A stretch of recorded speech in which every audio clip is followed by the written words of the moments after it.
There is a mountain in Northern California that has been keeping secrets for longer than recorded history. Not the kind of secrets that sit quietly and wait to be discovered. The kind that push back. The kind that make researchers question what they thought they understood about the ancient world, about who lived in North America before anyone was supposed to be there, about what was built and buried and deliberately hidden in the stone and soil of a peak that rises nearly 14,000 feet above the Pacific coast. The mountain is called Shasta. And what scientists, geologists, archaeologists, and independent researchers have found there in the last several decades has quietly rewritten the edges of the accepted story of this continent, not loudly, not in textbooks yet, but in journals and field notes and conversations held in university hallways where people lower their voices before they start talking about what was really discovered up there. This is not a story about legends, though the legends are extraordinary and we will get to them. This is a story about physical evidence, about tunnels and chambers found deep inside a dormant volcanic structure that should not exist.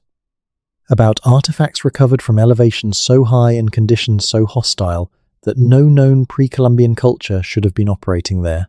About written accounts from the 19th and early 20th centuries describing encounters with people who did not match any indigenous group that anthropologists had documented, people who seemed to emerge from the mountain itself and then disappear back into it. And about what modern ground-penetrating radar surveys, thermal imaging studies, and seismic mapping have revealed beneath the surface of Mount Shasta that the public has almost never been told about. California has always had strange mountains. The Sierra Nevada, the Cascades, the coastal ranges. But Mount Shasta occupies a different category in the consciousness of everyone who has ever stood at its base and looked up.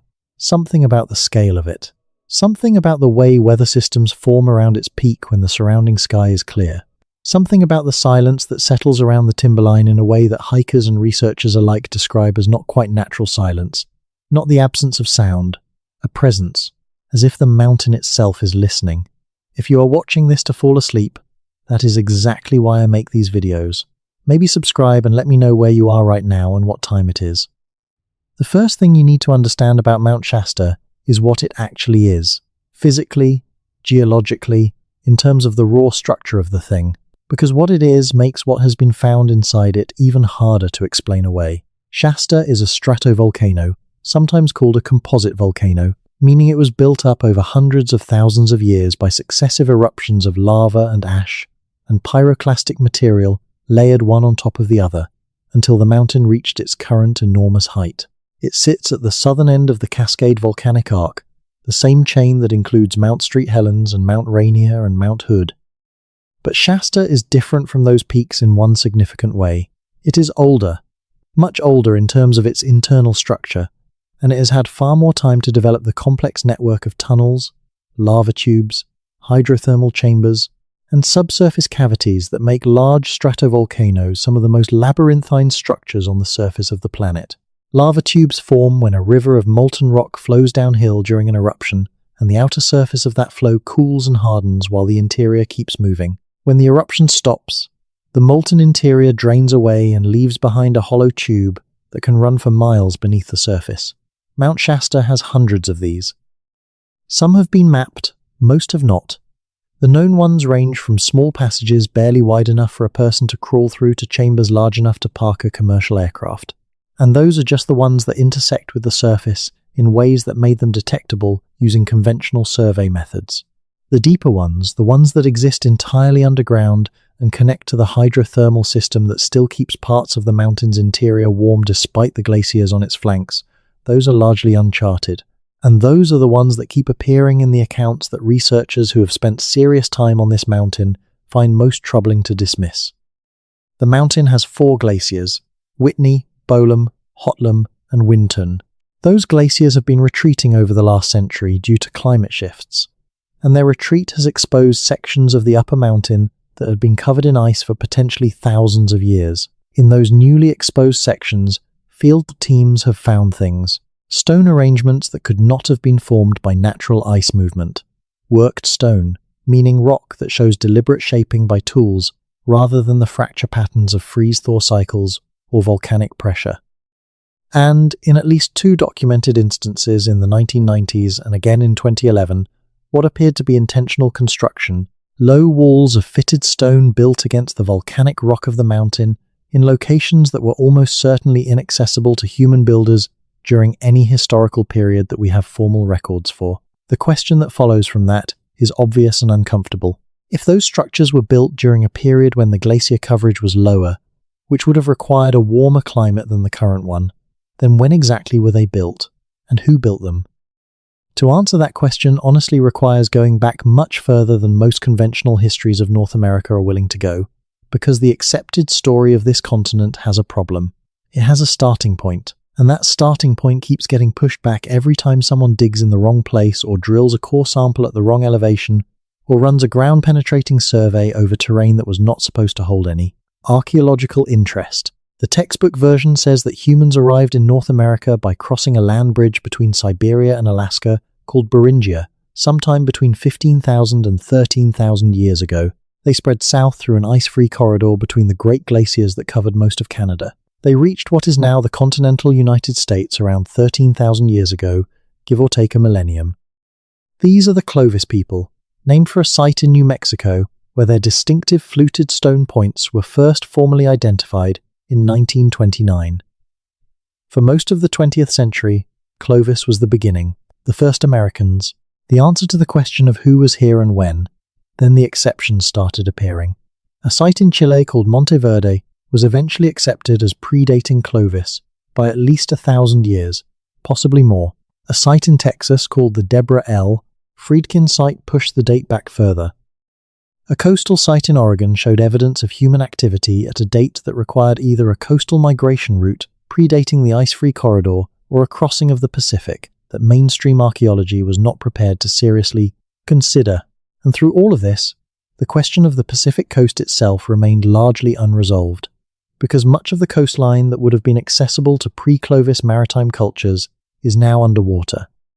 Sea levels were significantly lower during the last glacial maximum, meaning the beaches and estuaries and river mouths where coastal people would have camped and fished and built. Their settlements are now sitting beneath 60 to 300 feet of Pacific Ocean. Mount Shasta sits roughly 150 miles inland from that submerged coastline. 150 miles is not very far.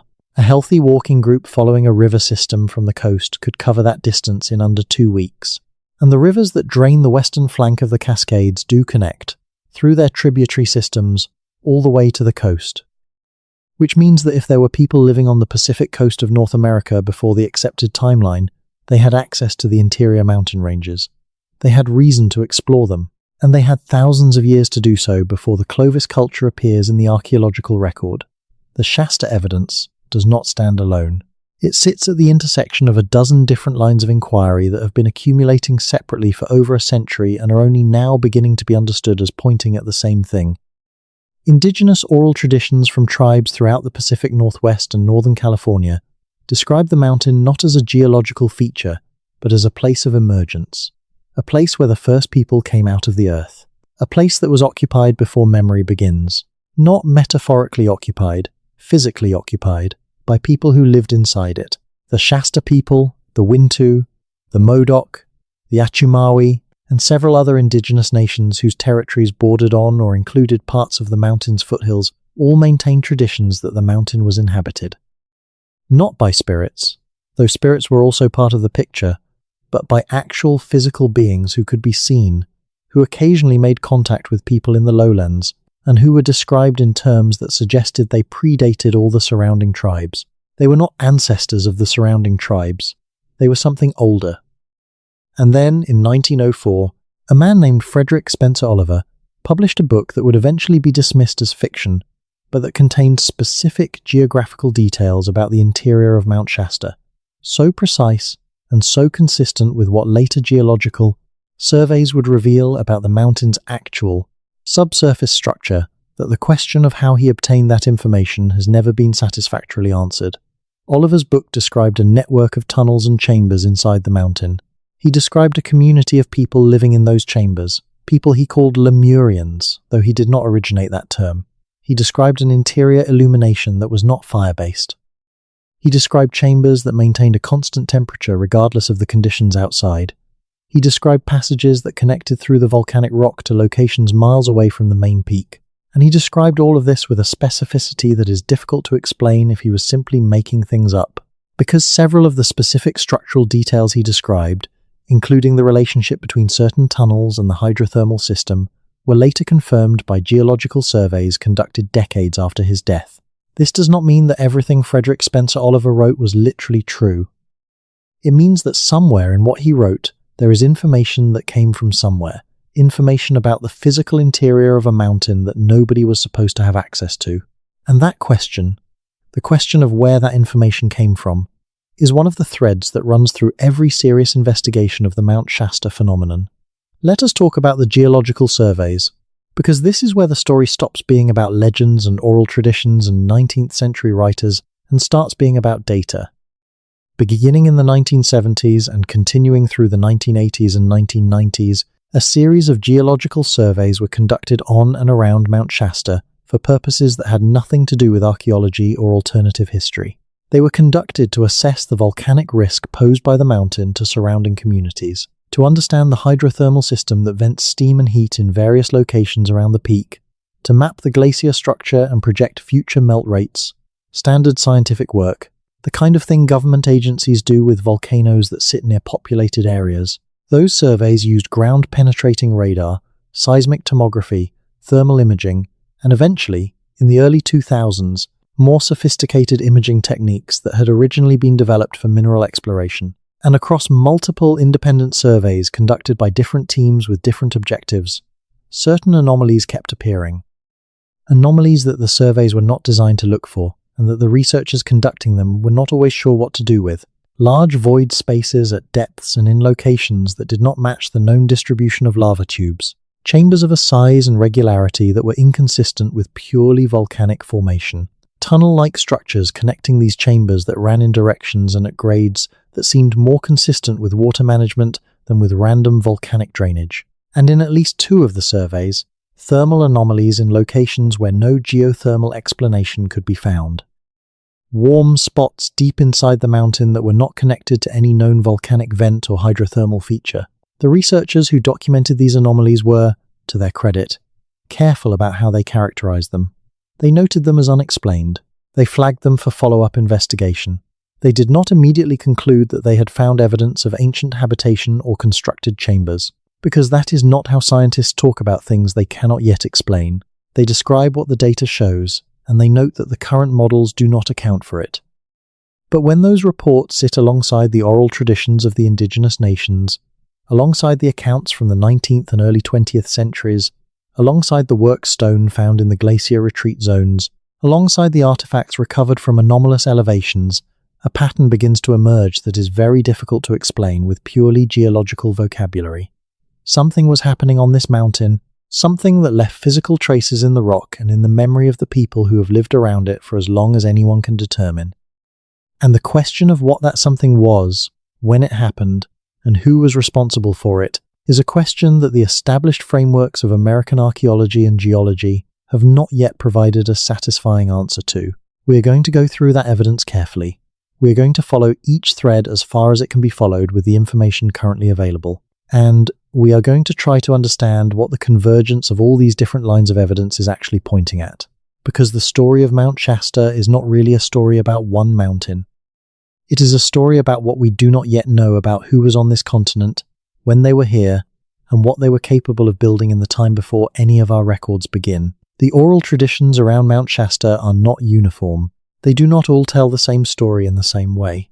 Different peoples who have lived in the shadow of the mountain for generations have their own accounts, their own names for the beings said to inhabit the peak, their own interpretations of what those beings are and what their relationship to the surrounding world looks like. But across the variations, certain elements appear again and again, with enough consistency that they deserve to be taken seriously as a record of something. The Wintu people, whose traditional territory included much of the Sacramento Valley west of the mountain, described the mountain as a place where a race of people lived inside. Not metaphorically, they used specific language that their historians and anthropologists have consistently translated as referring to physical habitation rather than spiritual presence. The beings they described were larger than ordinary humans. They were described as having skin that was notably pale, almost luminous in certain accounts. They came out of the mountain only at specific times and for specific purposes. They had knowledge of plants and healing that was beyond what the Wintu themselves possessed. And they were ancient. Not ancestors, pre-ancestors. Something that existed before the current order of the world came to be. The Modoc, whose territory lay to the northeast of the mountain, had traditions about what they called the Old Ones of the Fire Mountain. Their accounts emphasized the mountain's interior nature, the fact that the peak was hollow in ways that ordinary mountains were not, and that those hollow spaces were inhabited and had been inhabited for longer than the Modoc could calculate. Their oral tradition placed the habitation of the mountain before the time when the volcanoes of the region were actively erupting, which would push the date back to somewhere between 10,000 and 30,000 years ago, depending on which eruption sequence you use as a reference point. The Achumawi, sometimes called the Pit River people, whose territory lay in the volcanic plateau country to the east of Shasta, had the most detailed and in some ways most troubling account. They described beings they called the Mountain Keepers, who had built a city inside the volcanic structure, a city with passages and rooms and sources of light that were not fire. They described these Mountain Keepers as the guardians of a knowledge system that predated all human memory. And they described the Mountain Keepers as still present, still active, still occasionally making contact with the world outside the mountain through means that the Achumawi described in terms that a modern reader might associate with technology rather than with spirituality. What is striking about these accounts is not their content in isolation. Cultures all over the world have legends about hollow mountains and underground civilizations. What is striking is their consistency with the physical evidence that has been accumulating independently through geological survey and archaeological fieldwork. When an oral tradition says a mountain is hollow and contains large chambers, and then a seismic survey of that mountain reveals large void spaces at locations consistent with those described in the oral tradition, the coincidence becomes harder to dismiss. This does not require accepting the supernatural framework that Shigindi oral traditions often place around their descriptions. It requires taking seriously the possibility that these traditions preserve genuine empirical observations made over very long periods of time by people who were paying close attention to the mountain because it was central to their world. Indigenous oral traditions have been shown, in multiple cases and on multiple continents, to preserve accurate information about geological events, astronomical observations, and geographical features over timescales of thousands of years. The accounts of the Achumawi and the Wintu and the Modoc deserve to be evaluated in that context rather than dismissed as mythology. The written accounts from non-indigenous observers begin in the mid-19th century when Euro-American settlers and explorers first began moving through the region in significant numbers. And those accounts are, to put it plainly, extraordinary. The earliest serious documentation of anomalous human presence on and around Mount Shasta comes from the journals of prospectors and trappers working the region in the 1850s and 1860s. These are not people given to fanciful reporting. They are people whose survival depended on accurate observation and clear description, and several of them, independently and in journals that were not published until decades later, described encounters with individuals near the mountain who did not fit any known cultural category. The descriptions are consistent in several particulars. The individuals were tall, taller than ordinary men, typically described as being between 6.5 and 7 feet in height. They wore garments that were not consistent with any indigenous style the observers were familiar with, and that did not appear to be made from animal skin or woven plant fiber. They spoke a language that the observers, some of whom knew multiple indigenous languages of the region, could not identify. And they appeared suddenly, made brief contact, sometimes exchanged goods or information, and then departed in the direction of the mountain in ways that observers described as surprisingly swift given the terrain. One account from a prospector named Amos Romeyer, whose journal was preserved in the collection of the California Historical Society and later transcribed in the 1930s, described an encounter near the timberline that went further than most. Romeyer described being invited, through gesture rather than shared language, to follow one of these individuals into a passage in the volcanic rock that he described as clearly artificial, with walls that showed tool marks and a floor that had been leveled. He described following this passage for what he estimated was about 200 yards before losing his nerve and turning back. He noted that the passage was warm, significantly warmer than the outside air, and that there was a faint luminescence on the walls that he could not explain. He noted this not as something supernatural, but as a physical observation he could not account for. Romeyer's account is one of at least 11 similar accounts from the period between 1855 and 1905 that share enough specific details to suggest they are describing genuine experiences rather than fabricated. Stories. The artificial passages, the warmth, the luminescence, the tall individuals with unfamiliar garments.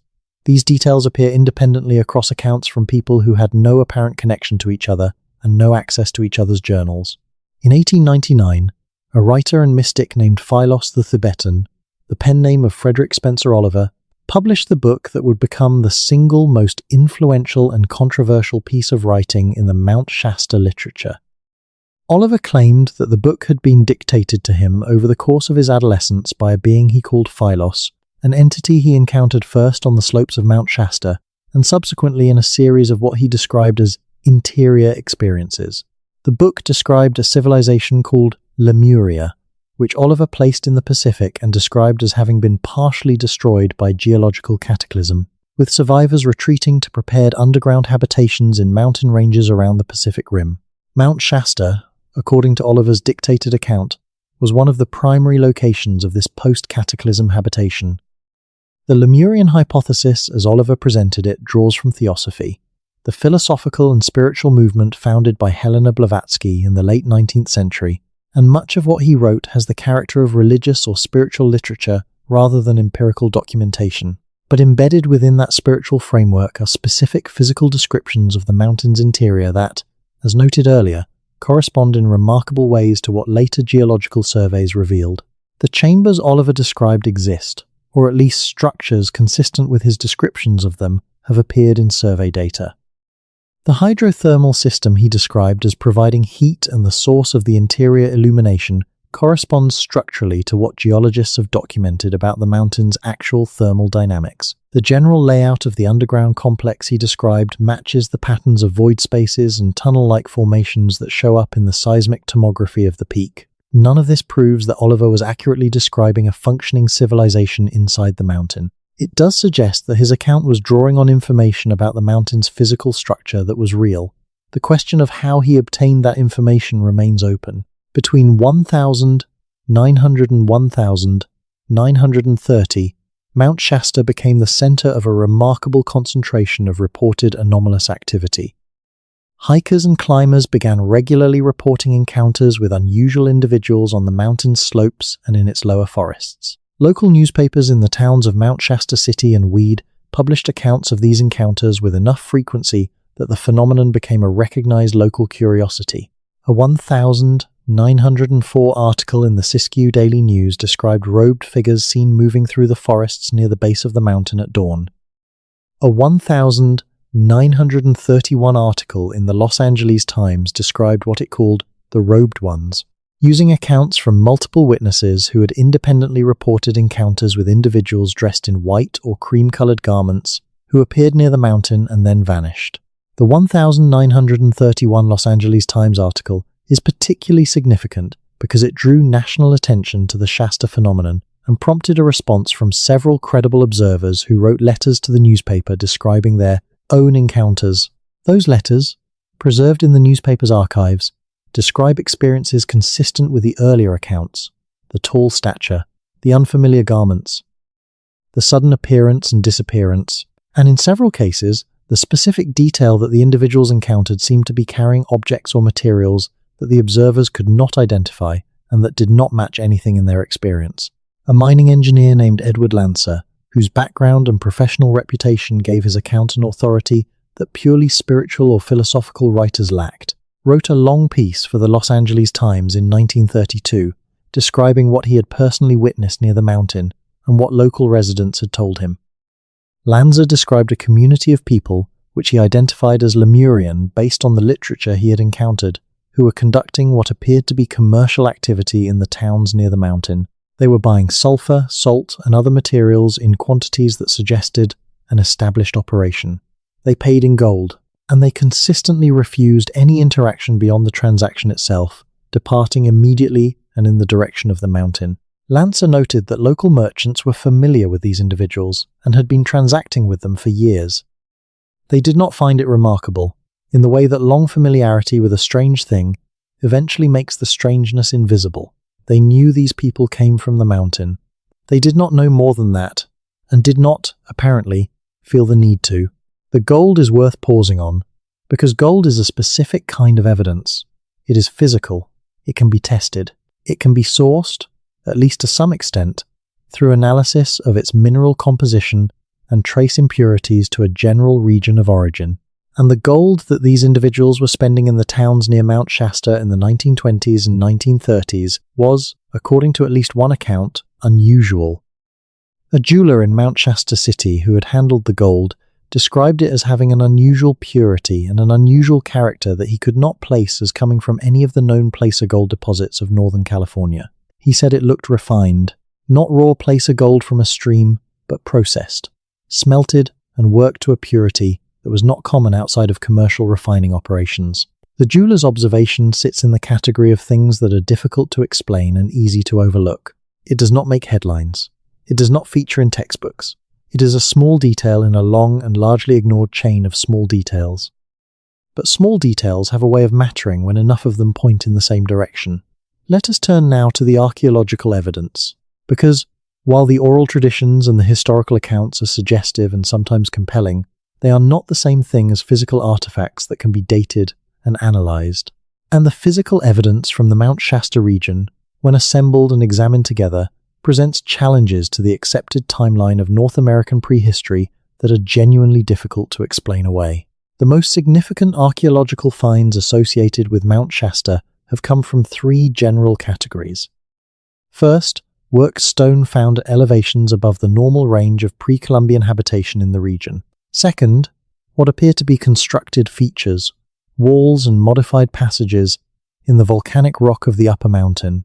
And third, a small number of objects recovered from the mountain's vicinity that do not fit into any recognized cultural typology for the region. Starting with the worked stone, the area around Mount Shasta has been the subject of intermittent archaeological survey since the early 20th century. Most of that survey has been conducted in the lower elevations, the valleys and foothills where permanent settlement was known to have occurred among the indigenous peoples of the region. The upper mountain, above the timberline, was generally considered archaeologically uninteresting, because the conventional assumption was that no one would have lived up there, and any use of the high elevations would have been brief, seasonal, and leave minimal material evidence. That assumption has been revised in the light of several specific finds. In 1987, a geological survey team working on the southern flank of the mountain, above 11,000 feet, came across a collection of stone fragments that appeared to them, though geology rather than archaeology was their field, to show signs of intentional working. The fragments were collected and later examined by a lithics specialist from a California university, who confirmed that several of them showed flaking patterns consistent with intentional tool manufacture rather than natural fracture. The question of how deliberately worked lithic material ended up at 11,000 feet on a volcanic slope with no known habitation in the region produced no satisfying answer. In 2003, a climbing party on the Hotlam Glacier route discovered, in a section of freshly exposed rock where the glacier had retreated, a series of stones arranged in what appeared to be a deliberate pattern. The arrangement was not a circle. It was more complex than a simple ring of stones. The climbers photographed it and reported it to the Forest Service. A ranger subsequently examined the site and noted that the stones showed evidence of having been placed deliberately rather than deposited by ice movement, based on the way they sat in the substrate. But no formal archaeological examination of the site was ever conducted, and the site has since been covered again by ice advance during a cooler period. This pattern, of evidence being found, noted, reported, and then not followed up on with formal investigation, repeats itself in the Mount Shasta record with enough regularity to be its own kind of pattern. Not necessarily sinister, archaeology is underfunded, and the Forest Service has limited resources, and the upper flanks of a 14er-class volcano are genuinely difficult terrain to work in. But the net effect is that a substantial body of reported anomalous evidence from the mountain exists without formal study, sitting in ranger reports and climbing logs and photographers' notes, and has never been assembled into a systematic picture. The constructed features in the volcanic rock are harder to explain away than isolated lithic scatters. In 3 separate locations on the mountain, researchers have documented what appear to be artificially modified passages in the volcanic rock. These are not natural lava tubes that happen to have large entrances. The entrances to natural lava tubes tend to be irregular, shaped by the collapse of the tube's roof at the point where it reaches the surface, and the passages they lead into tend to have the smooth-walled, rounded character of a solidified lava flow. The features that have been documented on Shasta show something different. Entrances that are roughly rectangular, passage walls that appear to have been dressed, meaning worked with tools to remove irregularities and create a more uniform surface. And in one case, what appeared to be threshold stones, flat worked stones, set into the base of a passage entrance at a consistent depth, the way a doorstep is set into a building. The most detailed documentation of these features comes from a 1,998 investigation conducted by a team that included a professional geologist, a retired archaeologist, and 2 members of a local indigenous cultural preservation organization. Their report, which circulated privately and was not published in a peer-reviewed journal, described 3 passage entrances and noted that 2 of them showed clear signs of intentional modification. The geologist on the team concluded that the modification of the passage walls was not consistent with any known volcanic or hydrothermal process and was most consistent with tool use. The archaeologist noted that the threshold stones in the 3rd entrance showed wear patterns consistent with heavy and prolonged foot traffic. This report exists. Copies of it have circulated in research communities interested in the Mount Shasta question for over 20 years. It has not been published, in part because the conclusions it reaches are sufficiently outside the mainstream of North American archaeology that publication would have required peer review engagement with the alternative interpretation, which none of the team members were positioned to defend through conventional academic channels. This is a common problem with evidence that falls outside accepted frameworks. The mechanisms for evaluating it formally are the same mechanisms that are committed to the existing framework, and there is no neutral ground from which to adjudicate. The 3rd category of physical evidence, objects that do not fit into recognized cultural typologies, is perhaps the most intriguing and the most contested. Several objects have been recovered from the Mount Shasta vicinity over the last century that have generated significant disagreement among the few researchers who have examined them seriously. The most significant is a small carved stone object recovered in 1923 by a prospector working a claim on the eastern flank of the mountain. The object is approximately 4 inches long, roughly cylindrical, made from a stone type that has been identified by mineralogical analysis as not native to the Mount Shasta area. The closest natural source for the stone type has been tentatively identified as somewhere in the region of the Pacific Northwest coast, or possibly even East Asia, though the identification is not definitive. The object shows carving that is highly skilled and executed in a style that does not match any identified pre-Columbian North American artistic tradition. It has been compared to objects from Mesoamerica, from Southeast Asia, and from various Pacific cultures without any comparison being close enough to constitute identification. The prospector who found it gave it to a museum in Redding, California, where it sat in a storage collection for decades, noted in the catalogue as origin unknown. In the 1970s, a researcher who had become interested in the Mount Shasta anomalies examined the object and brought it to the attention of a wider audience. Since then, it has been examined by several specialists who have consistently agreed that it is genuinely old, that the style of carving is sophisticated, and that its cultural attribution cannot be established with available information. What makes this object significant in the context of Mount Shasta is not that it proves an underground civilization. It does not. It is a single small artifact of unknown origin. What makes it significant is that it is part of a pattern.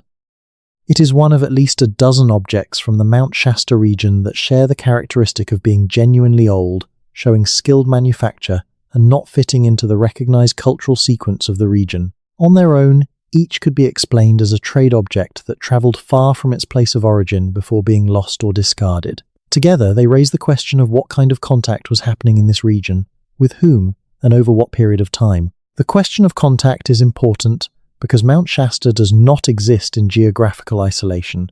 It sits at the intersection of multiple ancient travel corridors.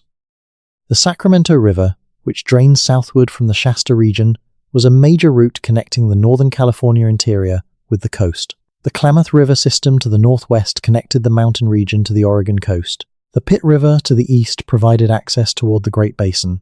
Anyone operating in this region for any substantial period of time would have been connected, through these river corridors, to coastal populations, to the great interior of the continent, and through the coast, to the Pacific maritime world.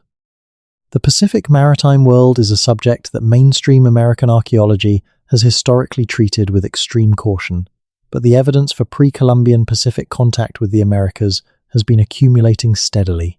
Genetic studies of certain South American indigenous populations show signatures that are consistent with contact with Polynesian or other Pacific island populations prior to European arrival.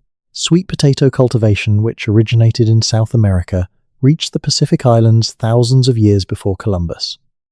Certain types of constructed fishhooks found in coastal California archaeological sites resemble Pacific Island hook styles more closely than they resemble anything in the continental North American record. The picture that is emerging, slowly and against considerable institutional resistance, is that the Pacific Ocean was not the absolute barrier to pre-Columbian movement that the textbook version of American history assumed. People were crossing it, or at minimum moving along its margins, in ways that left traces in the DNA, the material culture, and the plant distribution of the peoples on both sides. If there was a maritime component to the population of the Pacific coast of North America, and the evidence is increasingly suggesting there was, then the question of who was at Mount Shasta and when they got there opens up considerably, because the mountain is accessible from the coast, and people coming up from the coast could have been arriving from anywhere around the Pacific Rim. The hydrothermal system beneath Mount Shasta deserves more attention than it typically receives in discussions of the mountain's anomalies. Because the hydrothermal system is real, well documented, and has properties that make the idea of underground habitation inside the mountain not merely fantastical but physically plausible in certain respects, the mountain vents steam and mineral-rich water at several locations around its base. Some of those vents, called fumaroles, are on the mountain's flanks at relatively high elevations. The heat that drives these vents comes from a magma system that, though the mountain is currently dormant rather than active in terms of eruptions, is still present at depth and still warm enough to maintain hydrothermal circulation through the volcanic rock. What this means, in practical terms, is that within the mountain's rock, there are zones that are significantly warmer than the surrounding air, even in winter. A chamber or passage at the right depth and in the right relationship to the hydrothermal system could maintain livable temperatures year-round, despite the glaciers and alpine conditions on the mountain's surface. This is not speculation about a magical heated underground world. It is straightforward geothermal physics. The same physics that makes Iceland habitable through volcanic heating, that makes certain hot spring areas around the world warm enough to support year-round activity in otherwise cold climates. If a population were living inside Mount Shasta's volcanic structure, they would have had access to geothermal heat for warmth. They would have had access to mineralized hot spring water. They would have been in an environment that, in the zones with appropriate temperature and moisture, could potentially support hydroponic-style cultivation of certain plants. And they would have been protected from the kind of exposure to climate variability that makes surface habitation in high mountain environments so challenging. None of this makes the idea of a civilization inside the mountain proven, but it removes one of the most obvious objections to the idea, which is that such a place would be unlivable. The geothermal physics of a dormant stratovolcano actually make the interior of such a mountain one of the more hospitable places to live in a high-elevation alpine environment, at least in the zones where the temperature and atmospheric conditions are right. The question of light is the harder one. The accounts from both the oral traditions and the historical witnesses consistently describe a luminescence inside the mountain that is not fire-based. Modern readers tend to interpret this in terms of familiar technology, electric lights or something equivalent. But there are other possibilities. Bioluminescent organisms, certain bacteria and fungi, can produce low levels of sustained light in cave environments. Certain minerals, particularly some phosphorescent mineral formations associated with hydrothermal deposits, can produce faint luminescence under certain conditions. Neither of these explanations would account for the level of illumination that some accounts describe, but they suggest that the idea of interior light in a cave or tunnel system is not inherently impossible without positing advanced technology. The 2011 Thermal Imaging Survey of Mount Shasta, conducted by a team from a Northern California research institution primarily to map the glacial thermal signature, produced results that were only partially released to the public and that have been the subject of some controversy among the researchers who were aware of the complete dataset. The publicly released portions of the survey data showed the expected patterns of glacial and surface thermal variation. What was not released, According to a researcher who claims to have seen the complete data and who described it in an online forum in 2014, were several thermal anomalies at depth that showed temperature patterns inconsistent with the known geology. The claim that significant portions of geological survey data from a federal land area were not released to the public is a serious one and cannot be verified through normal channels. The researcher who made the claim did so anonymously and has not been publicly identified. The institution that conducted the survey has not responded to informal inquiries about the completeness of their released data. This puts the claim firmly in the category of rumor rather than documented fact, and it would be irresponsible to treat it as more than that. But it sits alongside a pattern of institutional incuriosity about the Shasta anomalies that has characterized official engagement with the mountain for decades. No federal or state agency has conducted a systematic archaeological survey of the upper mountain. No formal investigation of the reported constructed features in the volcanic rock has been conducted. No effort has been made to formally document and analyze the collected accounts of anomalous encounters, either the historical accounts or the more recent ones. The mountain is managed by the United States Forest Service as part of the Shasta Trinity National Forest, and within that management framework, the archaeological and anomalous phenomena associated with the peak have been essentially invisible. This is partly institutional. Federal agencies do not generally pursue investigations of phenomena that fall outside the mainstream of their operational frameworks. The Forest Service manages timber, manages fire risk, manages recreation access, and manages environmental protection. It does not investigate anomalous geological cavities or analyze oral traditions for evidence of ancient underground habitation. That is not a conspiracy to suppress information. It is an ordinary institutional limitation. But the practical effect is that the Mount Shasta anomalies have existed in a space between the established disciplines, too physical for purely spiritual or philosophical inquiry, too heterodox for mainstream archaeology and geology, and too obscure for the kind of serious independent investigation that would require sustained institutional support. What has happened instead is that the investigation of Mount Shasta has been conducted by a mixture of committed independent researchers, spiritual seekers and channelers who have their own interpretive framework for the phenomena, and occasional journalists and documentary filmmakers who touch on the subject without going deeply into the physical evidence. The result is a body of information that ranges from serious empirical documentation to completely ungrounded speculation, with very little to help a careful reader distinguish between the two. We are trying, in this account, to stay as close as possible to the empirically grounded material, while acknowledging that even the empirically grounded material points toward conclusions that mainstream scholarship has not yet been willing to seriously consider.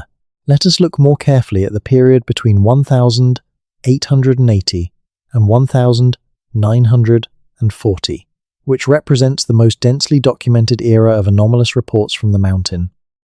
This was a period when the Shasta region was being settled by Euro-American migrants in significant numbers for the first time, when the railroad came through and made the area accessible to travelers and tourists, and when the national press began paying attention to the area as a curiosity. It was also the period when the reports of unusual individuals associated with the mountain became most frequent and most publicly documented. The pattern of these reports is remarkably consistent across different witnesses from different backgrounds with no apparent connection to each other. The individuals described are always tall. They are always wearing garments that observers compare to robes or togas, made from material that looks white or cream-colored. They speak a language that nobody recognizes. They appear and disappear with a swiftness that observers find surprising. They show no apparent interest in interaction beyond whatever specific transaction or communication has prompted the encounter, and they consistently move in the direction of the mountain when departing. Several accounts mention that these individuals appear to have unusual physical characteristics beyond their height. Multiple observers describe eyes that are notably large or notably bright. Several accounts mention hands that appear unusual in some way, either larger than expected or structured differently, though the descriptions of the hands vary enough to make it difficult to draw a consistent picture. One account from a schoolteacher who encountered two such individuals near a trading post in 1927 describes the skin as having an almost translucent quality in good light, through which the vascular structure was faintly visible. This account is unusual enough in its specificity to be either very accurate observation or very imaginative elaboration, and there is no way to determine which from the account alone. What is consistent, and what is hardest to dismiss, is the commercial component. The fact that these individuals were buying specific materials, sulfur and salt, and in some accounts herbs and minerals, in transactions that local merchants were familiar with and that involved gold as payment, places the phenomenon firmly in the physical world. Spiritual or psychic experiences do not typically leave purchase receipts. The commercial transactions are the most mundane and therefore the most compelling part of the record. Sulfur, notably, is a material with multiple practical applications in an underground environment. It can be used in the manufacture of materials. It has medicinal applications. It is also a byproduct of hydrothermal activity, which means an underground community in a volcanic structure would have access to it naturally, but might want additional quantities. Salt is a universal preservative and nutritional necessity. The combination of materials being purchased is consistent with what a self-sufficient community, maintaining itself in a volcanic interior, might need to supplement its natural supply. The gold payment is consistent with what such a community might have access to. Gold is commonly associated with hydrothermal deposits, because the same hot mineral-rich water that circulates through volcanic rock also concentrates gold from the surrounding geology. A community living in and around the hydrothermal zones of a dormant volcano would potentially have access to placer or vein gold in quantities that a small community could use as a trade medium without any need for large-scale mining. Operations. This mundane economic logic, that the commercial pattern of what was being purchased and how it was being paid for is consistent with a small self-sufficient community in a volcanic interior, is not proof of such a community, but it is suggestive. It suggests that if these transactions were actually happening as described, the parties conducting them had specific needs consistent with underground habitation and resources, consistent with access to a hydrothermal environment. After 1940, the frequency of public reports from the Mount Shasta area drops significantly. This is partly explained by changes in the social context. The wartime period brought disruptions to communication and public discourse. The post-war period brought a different cultural framework, one more skeptical of claims that fell outside mainstream science, at least in public discourse. The spiritual and New Age movements that later adopted Mount Shasta as a significant site brought a new interpretive framework to the phenomena that, paradoxically, may have made serious empirical investigation harder rather than easier, because the phenomena became associated with a community of spiritual seekers whose interpretations made the physical evidence harder to evaluate on its own terms. But the reports did not stop entirely. They continued, in lower volume and with less public documentation, through the 1950s and 1960s and into the era of modern investigation. In 1987, a hiker on the John Muir Trail segment near the mountain encountered an individual who matched the historical description in several particulars. The hiker's account, published in a small regional magazine, described a tall man in unusual light-colored clothing who appeared on the trail ahead of him, turned to look at him directly, and then stepped off the trail and walked into dense forest at a pace the hiker described as unnaturally fast. The hiker noted that he followed the individual into the forest, and that within about 30 yards, with the person still visible ahead, the person was simply no longer there, not hidden behind a tree, not around a corner, gone in terrain that should not have allowed disappearance that quickly. Accounts like this one sit in the problematic middle ground between the easily dismissible and the easily verifiable. A person moving fast through forest and going out of sight around terrain features is a perfectly ordinary thing. The hiker's assertion that the terrain did not allow for this is a subjective judgment based on his experience in the particular location. It cannot be evaluated or tested from a distance, but it is also a specific physical claim about a specific location, and physical claims about specific locations can in principle be checked. What is notable about this 1987 account, and several others from the same era, is that the observers are not self-identified as spiritual seekers or believers in underground civilizations.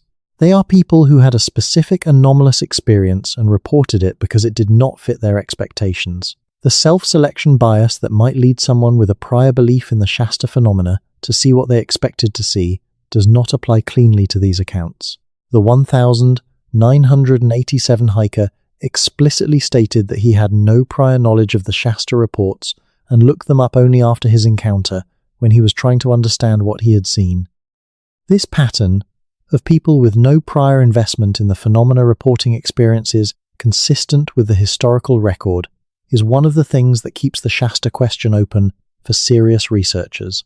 The reports are not all coming from people who went looking for something unusual. Some of them are coming from people who were just hiking or driving or working near the mountain and encountered something they had no framework to understand. The question of who the Lemurians are, or were, is one that requires careful handling. The term Lemuria was coined in the 19th century by a geologist named Philip Sclater to describe a hypothetical landmass that he proposed must have existed in the Indian Ocean to explain the distribution of lemur fossils across what are now widely separated continents.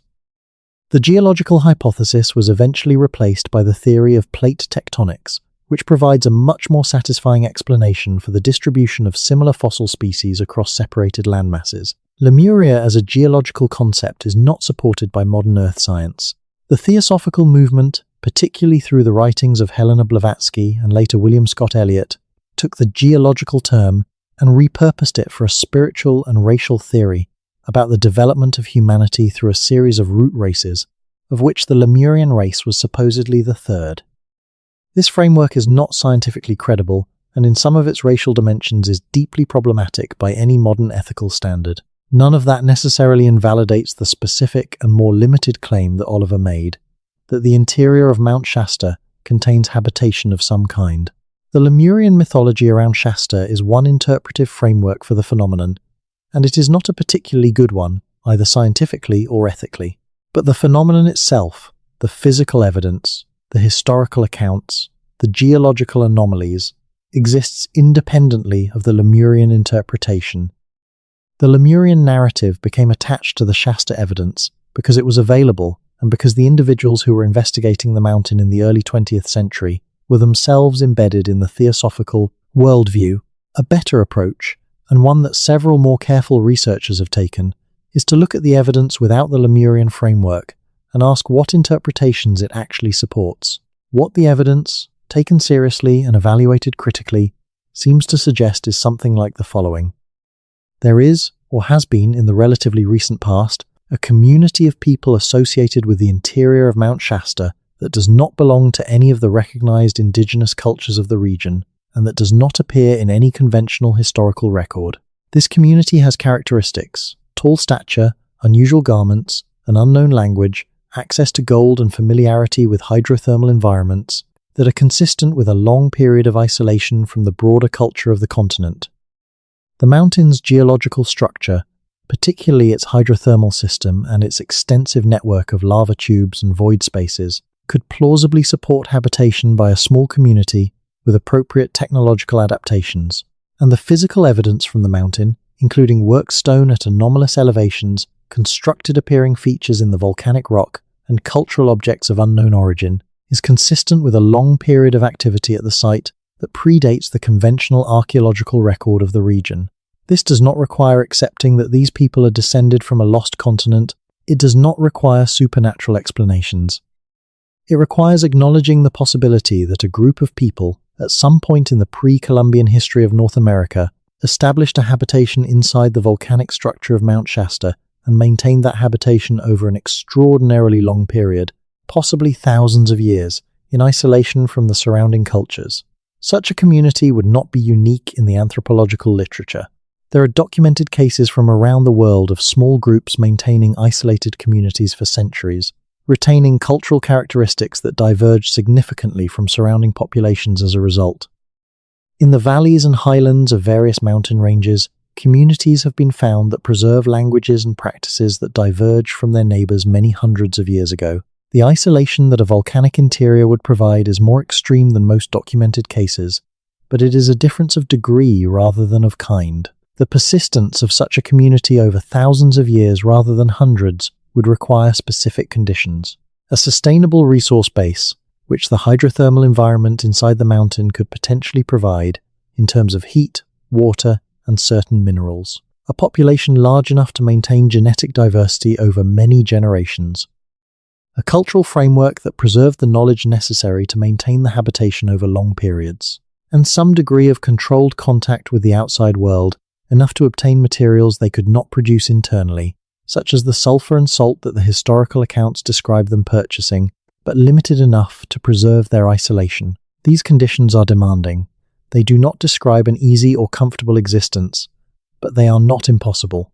And the evidence, when evaluated without the distorting lens of the Lemurian mythology, points towards something very like them. The genetic question is an important one. If a community has been isolated inside Mount Shasta for thousands of years, they would show distinctive genetic markers that should be detectable in modern analysis. No such analysis has been conducted on identified members of the Shasta community, because no identified members of the Shasta community have been available for study. But the genetic question suggests a direction for future investigation. If individuals associated with the mountain could be identified and genetically sampled, the results should be revealing. They would either show genetic affinities with known populations, which would not necessarily disprove the Shasta habitation story but would change how we interpret it, or they would show genetic signatures consistent with long isolation, which would be a very significant finding. The linguistic question is similarly interesting. The consistent reports that these individuals speak an unknown language would, if accurate, suggest a language that has diverged from all known language families over a period of time long enough to produce mutual incomprehensibility. Languages diverge over time when separated populations evolve independently. A language isolated for thousands of years inside a mountain would, if it had recognizable origins in any known language family, show divergence proportional to the period of isolation. A linguist who had access to recordings or transcriptions of this language could, in principle, estimate the period of isolation based on the degree of divergence from known languages, or could determine whether it was completely unrelated to any known language family. No such recordings or transcriptions are available. The reports of the language are consistent in describing it as unknown and unrecognizable to observers with multilingual backgrounds, but consistency of report does not substitute for actual linguistic data. The period from 1970 to the present has seen a significant change in the character of investigation and documentation around Mount Shasta. The New Age movement, which emerged in the 1970s and 1980s, adopted the mountain as a significant spiritual site based partly on the historical literature about Lemurian habitation and partly on its own channeling and visionary traditions. This brought a large influx of spiritual seekers to the mountain and generated a substantial body of channeled and visionary material claiming to describe the Lemurian civilization and its continued presence. This material needs to be distinguished carefully from the empirical evidence discussed earlier. Channeled material and visionary experiences are not, in themselves, evidence of anything except the internal states of the individuals who report them. Some of this material contains specific physical claims about the mountain, some of which align with what physical investigation has revealed, and some of which does not. The alignment could be explained by actual knowledge, by prior familiarity with the physical literature, or by coincidence. Without a way to distinguish between these possibilities, channeled material cannot be used as evidence of the physical claims it makes. What the influx of New Age attention to Shasta did produce, however, was a large body of first-person accounts of anomalous experiences on and around the mountain. Not channeled material, but direct reports of unusual perceptions, encounters, and phenomena observed by people visiting the mountain. These accounts, when the specifically visionary and interpretive content is stripped away and the concrete experiential claims are examined, add to the historical record in useful ways. Consistent across a large number of independent accounts from people with no prior connection to each other is a specific set of anomalous phenomena. Unusual electromagnetic effects, including compass anomalies and electronics malfunctions at specific locations on the mountain, particularly in a zone on the southern flank near a feature called Panther Meadows. Unusual audio phenomena, sounds described variously as humming, resonance, or a persistent low-frequency vibration that has no identifiable source. Visual phenomena, including lights moving at low altitude near the mountain at night that do not match the behavior of known aircraft or atmospheric phenomena, and encounters with individuals who appear unexpected and seem to display an unusual degree of situational awareness, knowing things about the observer or circumstances that they could not plausibly know from normal information sources. The electromagnetic effects at Panther Meadows are the easiest to evaluate of these. Electromagnetic anomalies in specific geographical locations are a real phenomenon with documented physical causes, typically related to unusual concentrations of certain minerals, to geothermal activity, or to subsurface structure. The fact that compass anomalies have been reported by multiple independent observers at the same specific location on the mountain suggests that there is a real physical cause, whatever it may be. The presence of significant electromagnetic anomalies at a specific location is also potentially relevant to the question of what is underground at that location, since certain subsurface features, including large metallic deposits or unusual mineral concentrations, can produce exactly this kind of surface electromagnetic signature. A systematic electromagnetic survey of the Panther Meadows area has not been conducted. This is another gap in the formal investigation of the mountain that seems, given the volume of reports, like a significant omission. The audio phenomena, the persistent low-frequency sound described by numerous observers, are also potentially meaningful.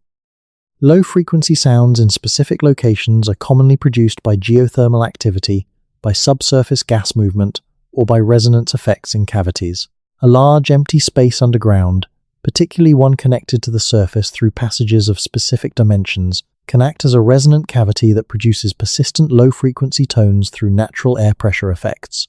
The reports of a humming or vibration near the mountain, if they are accurately describing a real acoustic phenomenon, are consistent with a large subsurface cavity in the volcanic structure. The nightlight phenomena require more caution. Lights moving at low altitude near mountains can be explained by conventional aircraft, by atmospheric refraction effects, by bioluminescence in certain atmospheric conditions, or by plasma phenomena associated with piezoelectric effects in stressed rock.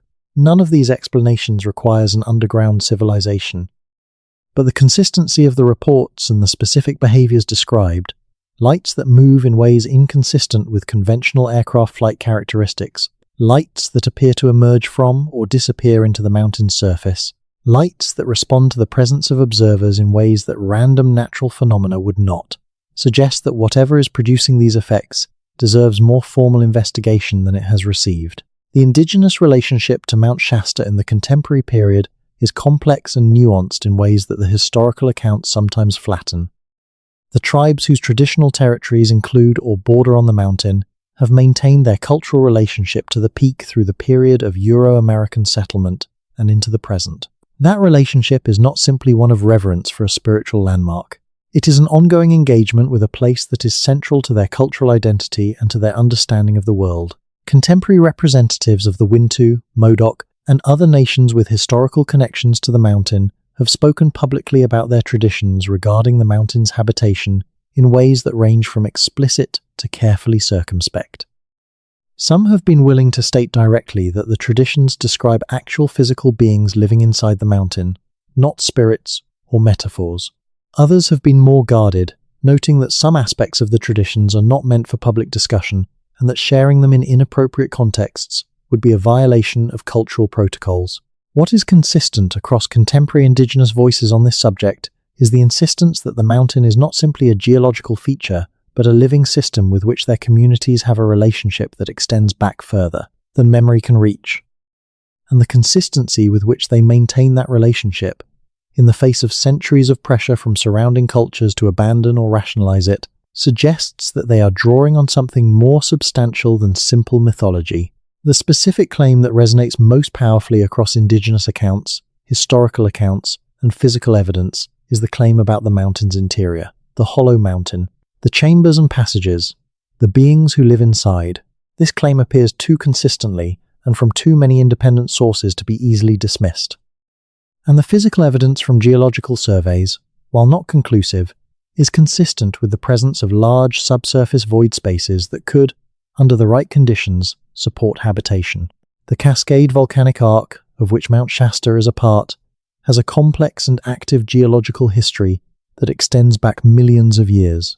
The mountains in this chain, from Northern California through Oregon and Washington to British Columbia, are all built on the same subduction zone, where the Juan de Fuca tectonic plate is being driven beneath the North American plate. The volcanism that builds and reshapes these mountains is ultimately driven by this ongoing plate interaction, which provides a continuous heat source deep beneath the surface. Each of the major volcanoes in this chain has a different history and a different internal structure, reflecting its individual eruption sequence and the specific character of its interactions with the surrounding geology. Shasta's history is particularly complex because of its age, and because of the presence of multiple eruption centers that have built the mountain up in stages over a period of several 100,000 years. The result is an internal structure that is more heterogeneous than a simpler volcano would be, with different zones of varying porosity, hardness, and thermal character that create a complex three-dimensional pattern of lava tubes, void spaces, and hydrothermal channels. This complexity is why the geological surveys have produced results that are difficult to interpret fully. The subsurface structure of a mountain like Shasta is not a simple layer cake that can be read easily from surface observations, or even from the kind of ground-penetrating surveys that have been conducted. Understanding it fully would require a much more comprehensive investigation than has been undertaken, one that combined multiple geophysical methods with targeted drilling, and potentially with direct physical exploration of the accessible portions of the subsurface network. That comprehensive investigation has not been conducted. There are both practical and institutional reasons for this. The practical reasons include the cost and logistical difficulty of conducting subsurface investigation in a high mountain volcanic environment with significant glacial coverage. The institutional reasons include the fact that no agency with the resources to conduct such an investigation has a mandate to do so, because the questions the investigation would address fall between the established disciplines. Volcanology wants to know about eruption risk, not about subsurface habitability. Archaeology wants to know about known cultural sites, not about anomalous void spaces in volcanic rock. Geology wants to understand the geological history, not evaluate the correspondence between physical structures and oral traditions. The gap between what is known about Mount Shasta and what could in principle be learned through systematic investigation is very large. And that gap is where the most interesting questions live. Consider what a properly resourced and multidisciplinary investigation of Mount Shasta would actually look like. It would start with a comprehensive geophysical survey combining seismic tomography, ground-penetrating radar, electromagnetic induction, and thermal imaging to create a three-dimensional map of the mountain's subsurface structure, with a level of detail and comprehensiveness that has not been achieved by any previous survey. The map would identify all significant void spaces, their locations, dimensions, interconnections, and thermal characteristics. That map would then be compared with the accounts from oral traditions, historical witnesses, and contemporary observers to determine whether the physical structure corresponds in any systematic way with the descriptions in those accounts. If significant correspondence existed, it would be a very significant finding. The second phase would involve archaeological examination of the accessible portions of the subsurface network, including the lava tubes that are known to exist and open to the surface, and whatever additional passages might be identified through the geophysical survey. That examination would look for physical evidence of habitation, including modified surfaces, cultural deposits, ash from fires, organic material suitable for radiocarbon dating, and any other material evidence that could provide information about human presence in the subsurface environment. The third phase would involve systematic documentation and analysis of the historical and contemporary accounts. This would be a more rigorous version of what has been done informally by various researchers. It would treat the accounts as a body of data to be analysed, rather than a collection of stories to be evaluated one by one, looking for patterns and consistencies that might distinguish genuine empirical observation from confabulation or invention. Such an investigation would be expensive and logistically challenging.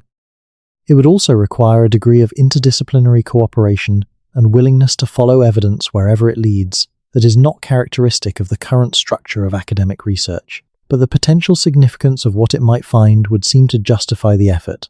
If there is a large and complex subsurface habitable environment inside Mount Shasta, and if that environment has been occupied by human beings for thousands of years in isolation from the broader history of the continent, that would be one of the most significant archaeological and anthropological discoveries in North American history. It would fundamentally revise our understanding of who was on this continent, when they were here, and what they were capable of. The possibility alone, grounded as it is in a substantial body of convergent evidence, would seem to demand serious investigation rather than institutional neglect. The mountain has been keeping its secrets for a very long time, but the tools to begin extracting those secrets, carefully and systematically, and with appropriate scientific rigor, exist now in ways they did not a generation ago. The question is whether anyone with the resources and the institutional standing to use those tools will decide that the questions are worth asking. The sacred geography of Mount Shasta extends well beyond the mountain itself. The surrounding landscape, the river systems, The volcanic plateaus and lava fields that extend east and south from the peak are part of a connected system that the indigenous peoples of the region have understood as a unity for as long as their traditions extend. The mountain is not isolated. It is the center of a landscape that is itself deeply unusual in geological, ecological, and cultural terms. The Modoc Plateau to the east of Shasta is one of the most extensive lava fields in North America. A vast undulating plain of volcanic rock that was produced by enormous shield volcano eruptions extending back over millions of years.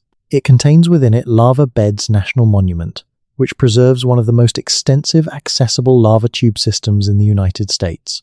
The Modoc lava tube system includes hundreds of individual tubes, some extending for miles, and the monument protects only a portion of what is a much larger network that extends well beyond its boundaries. The relationship between the Modoc Plateau lava tube system and the subsurface network of Mount Shasta is an interesting geological question. Whether the two systems are connected at depth is not known, because the relevant sections of both systems are inaccessible to direct physical investigation. But the geological continuity of the volcanic rock between the plateau and the mountain, both products of the same regional volcanic system, makes subterranean connections between them at least physically plausible. The Modoc people's territory encompassed both areas. Their traditions about the mountain's interior habitation are accompanied by traditions about the lava tube country of the plateau that are similarly suggestive of knowledge of subsurface environments. The Modoc were known to use the lava tubes for shelter and for ceremonial purposes. Their familiarity with this kind of environment, tubes in volcanic rock that could extend for miles and connect to larger chambers, would be consistent with knowledge of a more extensive and elaborate network centered on the mountain itself. The Klamath River, which flows west from the plateau country through the mountains to the Pacific, connects the Shasta region to the coast through one of the most dramatic river canyons in California.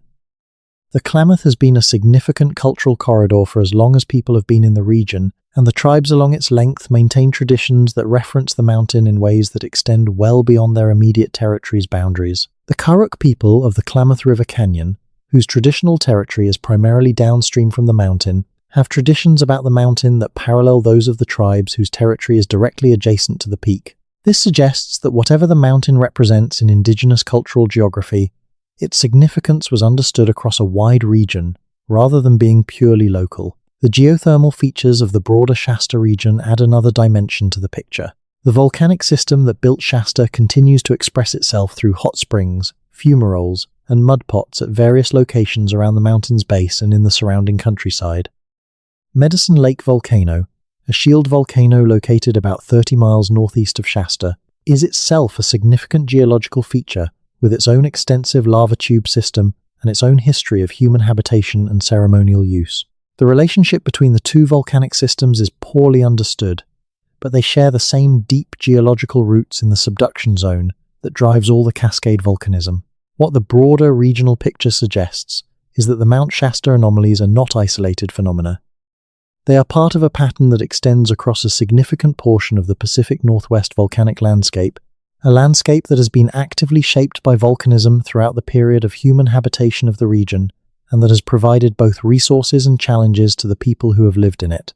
Understanding the Shasta anomalies fully would require understanding the broader volcanic landscape in which they are embedded, and that landscape has itself been insufficiently studied from the perspective of its human history. The climate history of the region is another relevant dimension. The period from roughly 10,000 years ago to roughly 6,000 years ago was, in the Pacific Northwest, significantly warmer and in some areas drier than the present. This period, known in paleoclimatology as the Holocene climatic optimum, produced conditions in which mountain environments were accessible at higher elevations for longer periods than they are today. The tree line in the Sierra Nevada and the Cascades was significantly higher than its current elevation. Glaciers were reduced in extent compared to both earlier and later periods. The overall effect was that terrain that is now high alpine and ice-covered was, during this period, more accessible and more hospitable to human activity. If there was significant activity at the upper elevations of Mount Shasta during this warmer period, and the worked stone found in the glacier retreat zones could potentially date to this period, then the subsequent advance of glaciers would have covered and preserved that evidence in exactly the way that we now see, with the most recent glacial retreat exposing previously hidden features. The timing of glacial advance and retreat in the Cascades maps fairly well onto the pattern of exposed and concealed evidence at the upper mountain elevations. The Holocene climatic optimum also coincides with a period of significant demographic and cultural change across North America. Populations that had established themselves in coastal and lower elevation environments during the post-glacial period were expanding into previously ice-covered terrain. Long-distance trade networks were developing. The cultural complexity that would eventually produce the elaborate civilizations of Mesoamerica and the Pacific Northwest coast was beginning to develop. This was not a quiet or static period in human history.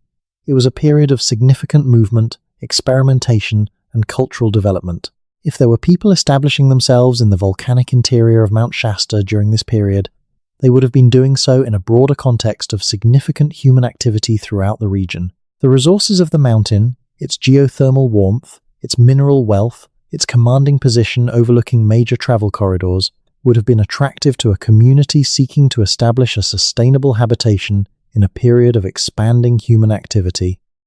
And the isolation that the volcanic interior would provide would have become more valuable over time as population densities in the surrounding lowlands increased. This is a speculative reconstruction. It is consistent with what is known about the climate history, the demographic history, and the physical structure of the mountain, but it is not proven by any specific piece of evidence. It is the kind of reconstruction that becomes possible when you allow yourself to take the full body of evidence seriously, rather than filtering it through the assumption that nothing outside the conventional archaeological record could have happened. The question of what happened to the people who may have been living inside Mount Shasta, if they existed and in whatever form they took, is one that the evidence does not clearly answer. The historical record of commercial transactions and encounters in the towns near the mountain fades after the mid-20th century. The reports of encounters on the mountain continue at lower frequency. Whether this represents a community that has reduced its contact with the outside world further, a community that has declined or ended, or simply a change in how and where encounters are being reported and documented, is not determinable from the available information. The fact that reports continue at all is significant. If the phenomenon were purely historical, a community that existed in the 19th and early 20th centuries and has since ceased to exist, you would expect the reports to stop as the last individuals familiar with the community died and the oral tradition of their existence faded. Instead, reports continue to the present day, describing encounters that are qualitatively similar to the historical accounts in terms of the characteristics of the individuals encountered. This suggests either that the community continues to exist in some form, that the reports are being generated by cultural contamination from the historical literature rather than from genuine new encounters, or some combination of both. The cultural contamination explanation that people who know the historical Shasta literature are having normal, anomalous experiences, ordinary, unusual encounters with ordinary, unusual people, and interpreting them through the Lemurian framework they have absorbed from that literature accounts for some portion of contemporary reports, probably a significant portion, but it does not cleanly account for reports from people with no prior knowledge of the phenomenon, and, as noted earlier, such reports continue to appear. In 2019, a botanist conducting plant survey work in the wilderness area around the mountain described encountering two individuals at a remote location about 8 miles from the nearest trailhead in terrain that sees very little recreational use. The individuals were tall, dressed in what she described as unusual clothing she could not categorize, and appeared to have no camping equipment despite being in a location that would require at least a full day's approach from any road. They did not respond to her greeting in English or in Spanish, and departed in a direction that she noted was away from any trail. The botanist did not connect her experience to the Shasta phenomenon at the time and reported it to the Forest Service as a possible concern because the individuals appeared to have no survival equipment in a remote wilderness area. She learned about the historical literature only later, through a colleague who pointed out the similarity of her description to the historical accounts.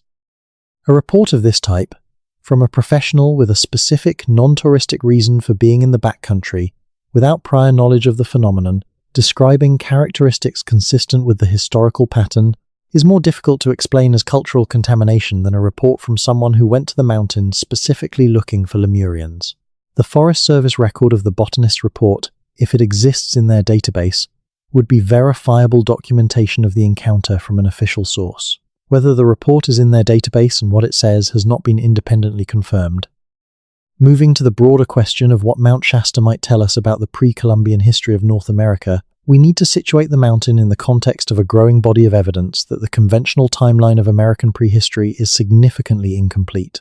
The model of the first Americans arriving via Beringia and spreading rapidly through the continent to fill ecological niches in a continent previously unoccupied by modern humans is a model that has served well as a first approximation, but it has always had difficulties, and those difficulties have been accumulating faster than the model's advocates have been able to resolve them. The Pacific Coast question is the most pressing.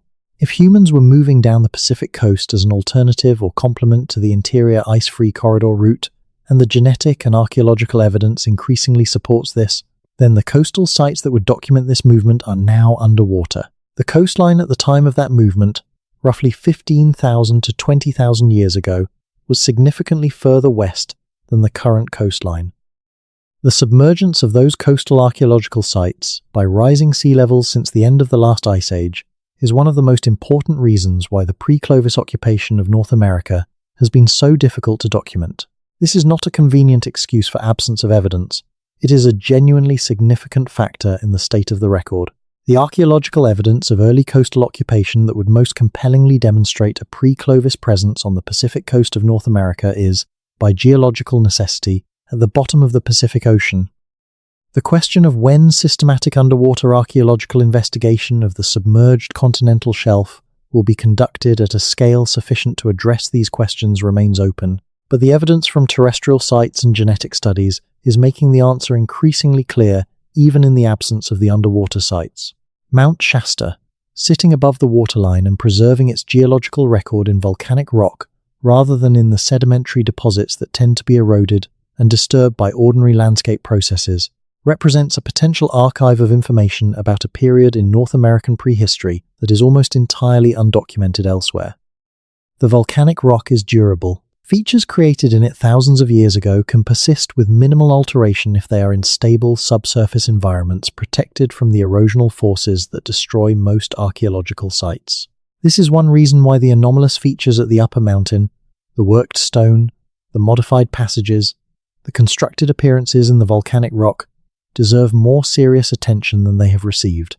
If those features are genuinely artificial and genuinely old, they could represent some of the most ancient human activity sites in North America that are still physically accessible and potentially datable through appropriate techniques. The dating of carved or modified stone is technically challenging.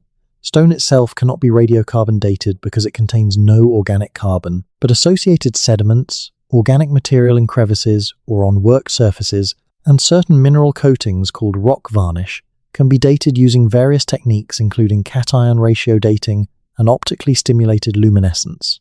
These methods have been applied successfully to modified stone surfaces at other sites around the world and could in principle be applied to the modified features at Mount Shasta. The question is whether anyone will apply them, and that question brings us back to the institutional problem. The features at Mount Shasta have not been formally documented, which means they are not in any database of sites awaiting investigation. They are not on the agenda of any research program. They exist in the informal record of researcher notes and private reports, and the occasional published account in non-peer-reviewed venues. Getting them into the formal scientific queue for investigation would require either a dramatic discovery that forces institutional attention, which has happened with other anomalous sites in other contexts, or a sustained effort by credible researchers to document the features systematically and make the case for their investigation through conventional scientific channels. Neither of these has happened yet with the Shasta material. But the combination of increasing technological capability for non-invasive subsurface investigation, growing scientific acceptance of the need to revise the conventional timeline of American prehistory, and the accumulating body of evidence from the mountain itself suggests that it is a question of when, rather than whether this material receives serious formal attention. The spiritual significance of Mount Shasta in the contemporary period is a separate matter from the physical and historical questions, but it is not entirely unrelated. The mountain has become one of the most significant sites in the global spiritual geography of the New Age movement, drawing tens of thousands of visitors annually who come seeking spiritual experience, contact with higher beings, or access to the energies that the mountain is believed to embody. This has created a significant community around the mountain, in the town of Mount Shasta City at its base, that is oriented primarily around spiritual practice and belief. This community, and the literature and tradition it has generated is not a reliable source of physical evidence about the mountain's interior. Spiritual experiences and channeled communications are not empirical data in the sense that archaeological artifacts or geophysical measurements are empirical data, but the community has produced, as a byproduct of its large and sustained engagement with the mountain, a substantial archive of first-person accounts of anomalous phenomena that, when filtered for specifically spiritual or interpretive content and analyzed for the concrete experiential claims they contain, adds to the picture developed from other sources. The mountain appears to produce anomalous phenomena, electromagnetic, acoustic, visual, and experiential, at a rate that exceeds what would be expected by chance in a natural setting. Whether this is because there is something genuinely unusual about the physical environment of the mountain, because the large number of people visiting it with heightened attention and expectation creates a reporting environment that catches anomalous events that would go unreported in other settings, or some combination of both, is difficult to determine. But the consistency of certain specific anomalous phenomena across very different observer populations, from geologists conducting surveys, to spiritual pilgrims seeking contact with higher beings, to botanists conducting plant surveys, suggests that at least some of what is being reported reflects real physical phenomena rather than purely psychological projection. The electromagnetic anomalies at Panther Meadows have been reported by compass users seeking navigation assistance, by electronics users whose devices have malfunctioned, and by people with no scientific background who simply noted that something felt unusual about the area. The acoustic phenomena, the low-frequency hum, have been reported by people who came to the mountain for recreational purposes and were not expecting anything unusual. The visual phenomena of lights near the mountain at night are sufficiently well documented and sufficiently consistent in their characteristics to have prompted attention from UFO researchers, though the phenomenon may well have explanations that do not require either underground civilizations or extraterrestrial spacecraft. What all of these phenomena have in common is that they are consistent with what you would expect to observe on the surface above a large, active, subsurface system. Whether that system is purely natural, involving geothermal activity and volcanic gas movement and large void spaces, or whether it involves some additional element of human activity in the subsurface environment, the surface signatures of an active and inhabited underground system would not look very different from the surface signatures of an active but uninhabited geological system, which is another reason why the question cannot be resolved from surface observation alone and requires systematic subsurface investigation. The question of water inside the mountain is another dimension worth considering. The volcanic rock of a stratovolcano is not uniformly impermeable. Water moves through it in complex ways, following the paths of least resistance through fractures, along the margins of different lava flows, and through the porous zones in older volcanic material. The mountain's glaciers provide a substantial input of meltwater that percolates into this system, and the hydrothermal circulation brings warm, mineral-rich water up from depth in certain zones. The combination of inputs and outputs creates a complex internal hydrology that is poorly understood but that could, in the right zones, provide a reliable supply of fresh water to any habitation in the subsurface environment. The springs and seeps that emerge at various locations around the mountain's base are the visible expression of this internal hydrology. The locations of those springs have been observed and mapped by indigenous peoples for as long as they have been in the region, and the relationship between spring locations and the subsurface structure of the mountain is something that could be used, with appropriate geological analysis, to help map the internal hydrology. The spring at Panther Meadows, a cold, clear seep that has been a ceremonial site for the Wintu people for generations, is one of the most significant of these surface expressions of the mountain's internal water system. Its ceremonial significance to the Wintu is directly connected to their understanding of the mountain's interior nature. The spring is, in their tradition, a place where the inside of the mountain connects to the outside world. That understanding, if taken seriously as observation rather than mythology, points to a specific physical connection between the surface and the subsurface at that location. The layering of meaning that accumulates around a place like Mount Shasta over centuries and millennia of human attention is itself a kind of evidence. Not evidence in the straightforward empirical sense, but evidence of persistent, sustained, culturally reinforced attention to something real. People do not maintain, across generations and across cultural transitions, attention to a place that has nothing to offer. The meaning builds around something. The question is always what that something is. At Mount Shasta, the something appears to be multiple things at once, a physically unusual geological environment with genuine anomalies that are not yet fully explained. A location that has been a center of human activity, possibly including unusual forms of human activity, for a period that extends well beyond the conventional archaeological record.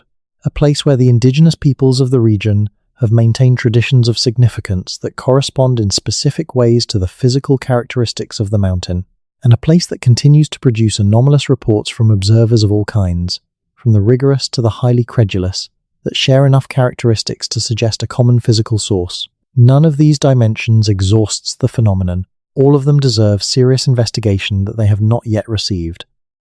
And the convergence of all of them in a single mountain in Northern California is something that, given the potential significance of what a full investigation might reveal, demands more than the institutional neglect that has characterized the official response to the Shasta evidence so far. The broader context in which all of this sits is a period of significant revision in our understanding of North American prehistory. Every year brings new discoveries that push the envelope of what is considered possible, sites that challenge the Clovis first model, genetic studies that reveal unexpected connections between populations on different continents, archaeological finds at elevations and in environments that conventional models said were not inhabited. The frontier of American prehistoric knowledge is moving rapidly, and the direction it is moving toward earlier dates, greater complexity, and more extensive long-distance connections is exactly the direction that the Mount Shasta evidence has been pointing for a century. The Shasta evidence is not an outlier from this broader trend. It is, if anything, at the leading edge of a general movement in understanding that is slowly but unmistakably revising the conventional story of who was on this continent, when they arrived, and what they were doing in the millennia before European contact. The mountain has been waiting for the broader conversation to catch up with what it has to say. The broader conversation is finally, haltingly, beginning to move in that direction. The geological youth of the Cascade Volcanic Arc in relation to human habitation of the region is another underappreciated dimension. The mountains in this chain are young by geological standards. Shasta itself began forming only around 300,000 years ago and reached something like its current form much more recently, within the last few tens of thousands of years. This means that the geological processes that shape the mountain, including the formation of the lava tube network and the development of the hydrothermal system, were ongoing while humans were in the region. People witnessed these processes. They would have observed the formation of lava tubes as new lava flows hardened and drained. They would have experienced the hydrothermal venting and the distribution of geothermally heated zones. Their knowledge of the mountain's interior structure would have been built on direct observation over many generations of living near and with a geologically active system. This is different from the relationship of a human population to an ancient, static geological feature. The people who knew Mount Shasta in its earlier, more geologically active phases knew it as a living, changing system. They would have known, from direct observation and from the accumulated knowledge of previous generations, where the entrances to subsurface spaces were, where the warm zones were, where water emerged and where it went underground. That knowledge, if preserved across the many generations between the more active volcanic periods and the present, would represent an extraordinarily detailed and accurate picture of the mountain's internal structure, more accurate than anything that external survey methods could produce without extensive additional work. The possibility that the oral traditions of the indigenous peoples around the mountain preserve exactly this kind of detailed empirical knowledge, transmitted across generations in a form that has been misread as mythology, is one of the most interesting aspects of the Shasta phenomenon. It would be consistent with what is increasingly understood about the information content of indigenous oral traditions more generally. Those traditions have been shown, in contexts ranging from Australian Aboriginal accounts of sea level changes to Scandinavian Norse descriptions of volcanic eruptions, to preserve accurate information about geological events and landscape features over timescales of thousands of years. The traditions around Shasta, with their specific and consistent descriptions of the mountain's interior character and its inhabited nature, deserve to be evaluated in that light. What would it mean for our understanding of American prehistory if it turned out that the oral traditions of the Wintu and the Modoc and the Achumawi about the inhabited interior of Mount Shasta were accurate? Not metaphorically accurate, not spiritually meaningful without physical referent, but literally accurate descriptions of a real physical situation. It would mean that there is a community of human beings, or the descendants of a community that began at some unknown point in the pre-Columbian past, who have been maintaining an existence inside a volcanic structure in Northern California for a period that might be measured in thousands of years. It would mean that this community has evaded the attention of every formal survey and investigation that has been conducted in the region. It would mean that the physical record of their existence, in the form of constructed features and artifacts, has been sitting in plain, or rather not quite plain, sight in the volcanic rock of the mountain, waiting for investigation that has not yet been conducted with the necessary rigor and comprehensiveness. It would mean that the history of North America is not the history that we have been telling. That the absence of written records from before European contact does not mean the absence of significant human activity before European contact. And that the most extraordinary chapters of that unwritten history might be found not in the low-lying river valleys and coastal sites, where conventional archaeology has focused its attention, but in the high volcanic mountains that have always been understood, by the people who lived around them, to be the most significant features of the landscape. Shasta is not the only mountain that carries these questions. The volcanic landscape of the Pacific Northwest contains multiple peaks with similar traditions and similar evidence patterns. But Shasta is the most extensively documented, the most persistent in the historical record, and the most accessible to investigation. It is, in that sense, the best place to start asking the questions seriously. And the answers to those questions, when the right investigation is finally conducted, may well shock the entire world that has been assuming it knows how this continent's story began. The seismic record of Mount Shasta offers a dimension of the story that has not been fully appreciated. The mountain is monitored by the United States Geological Survey as part of its Cascades Volcano Observatory program, because of the volcanic hazard it represents to the surrounding communities and to the major transportation corridors that run nearby. That monitoring includes a network of seismometers positioned around the mountain that continuously record ground motion. The primary purpose of this monitoring is to detect precursors to volcanic unrest, the swarms of small earthquakes that typically precede significant volcanic events. But seismometers record everything. They record not just volcanic-related ground motion, but all ground motion in their vicinity, including the kinds of low-amplitude, low-frequency vibration that might be produced by machinery, by large-scale movement of water in underground conduits, or by other human or industrial activity.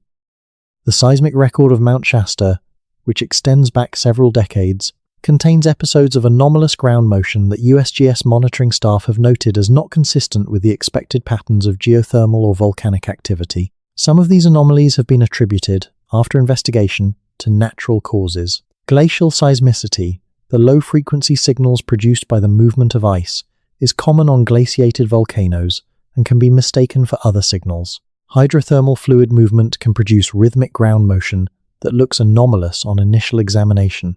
These explanations account for many of the anomalies in the Shasta seismic record, but not all of them. 1.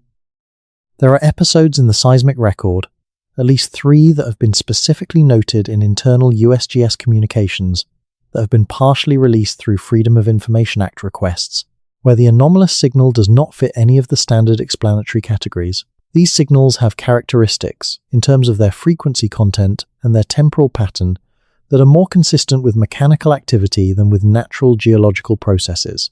The USGS communications note this, and then proceed to attribute the signals to noise or instrumental artifacts, without providing a specific mechanism for the noise or artifact.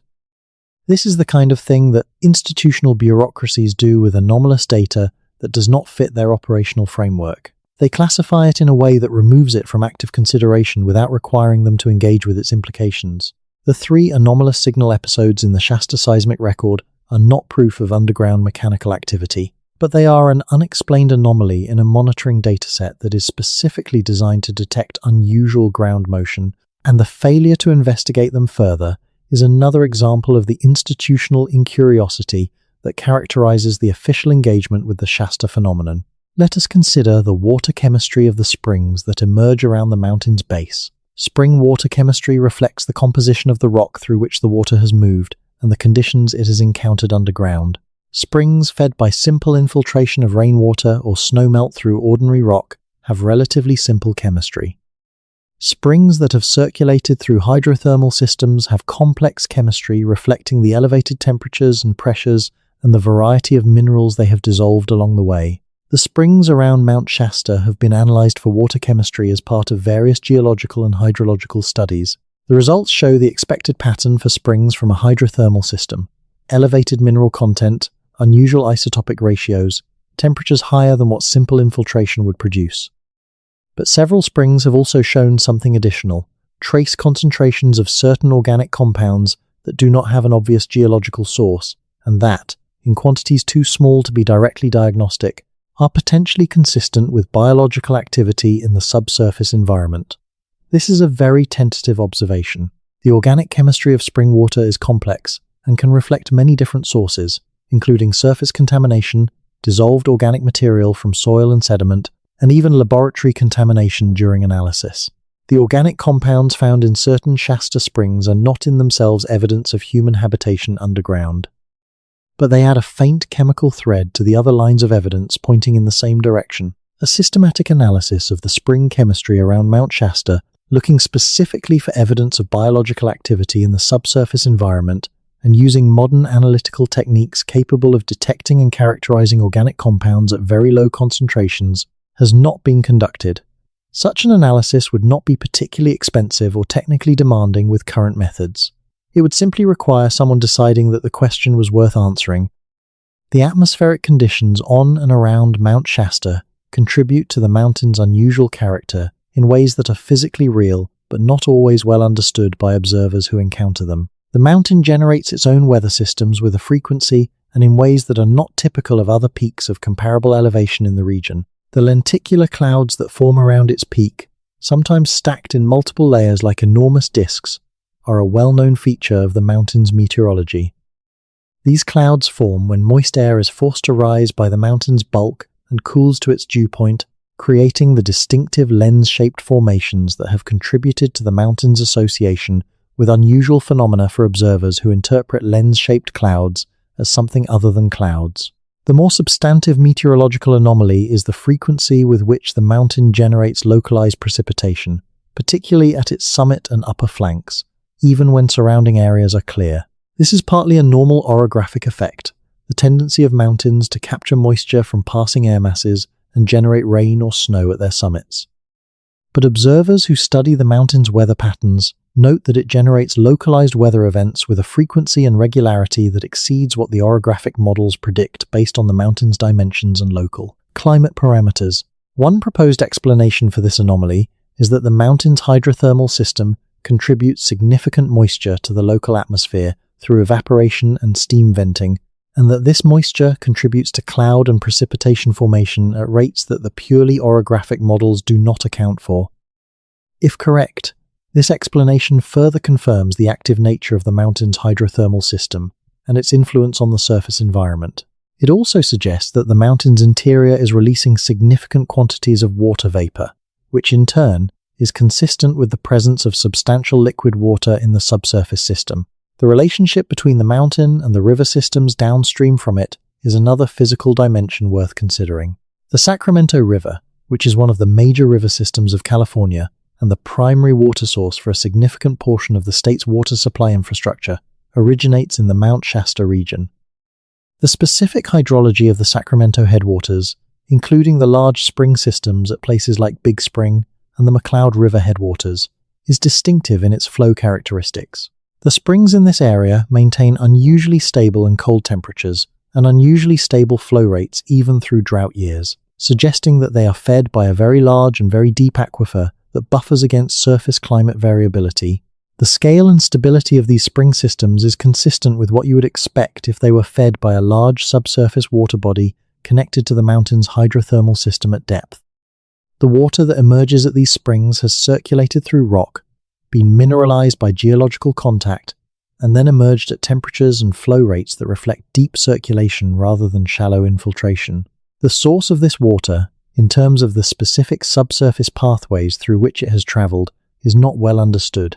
But the scale of the system is large enough to sustain significant subsurface biological activity without being detectably depleted. The people who have been in the Mount Shasta region longest, the indigenous peoples whose territories bracket the mountain have understood the relationship between the mountain and the water systems for as long as their traditions extend.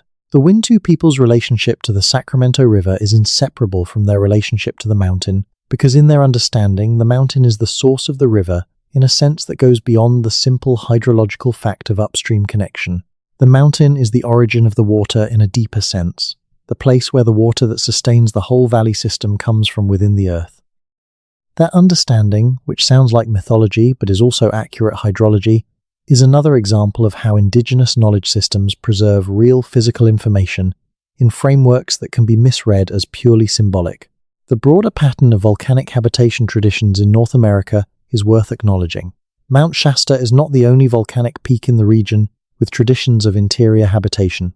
Mount Rainier in Washington, Mount Hood in Oregon, and several of the Cascade Peaks in British Columbia have associated traditions that describe their interiors as inhabited or as entrances to underground worlds.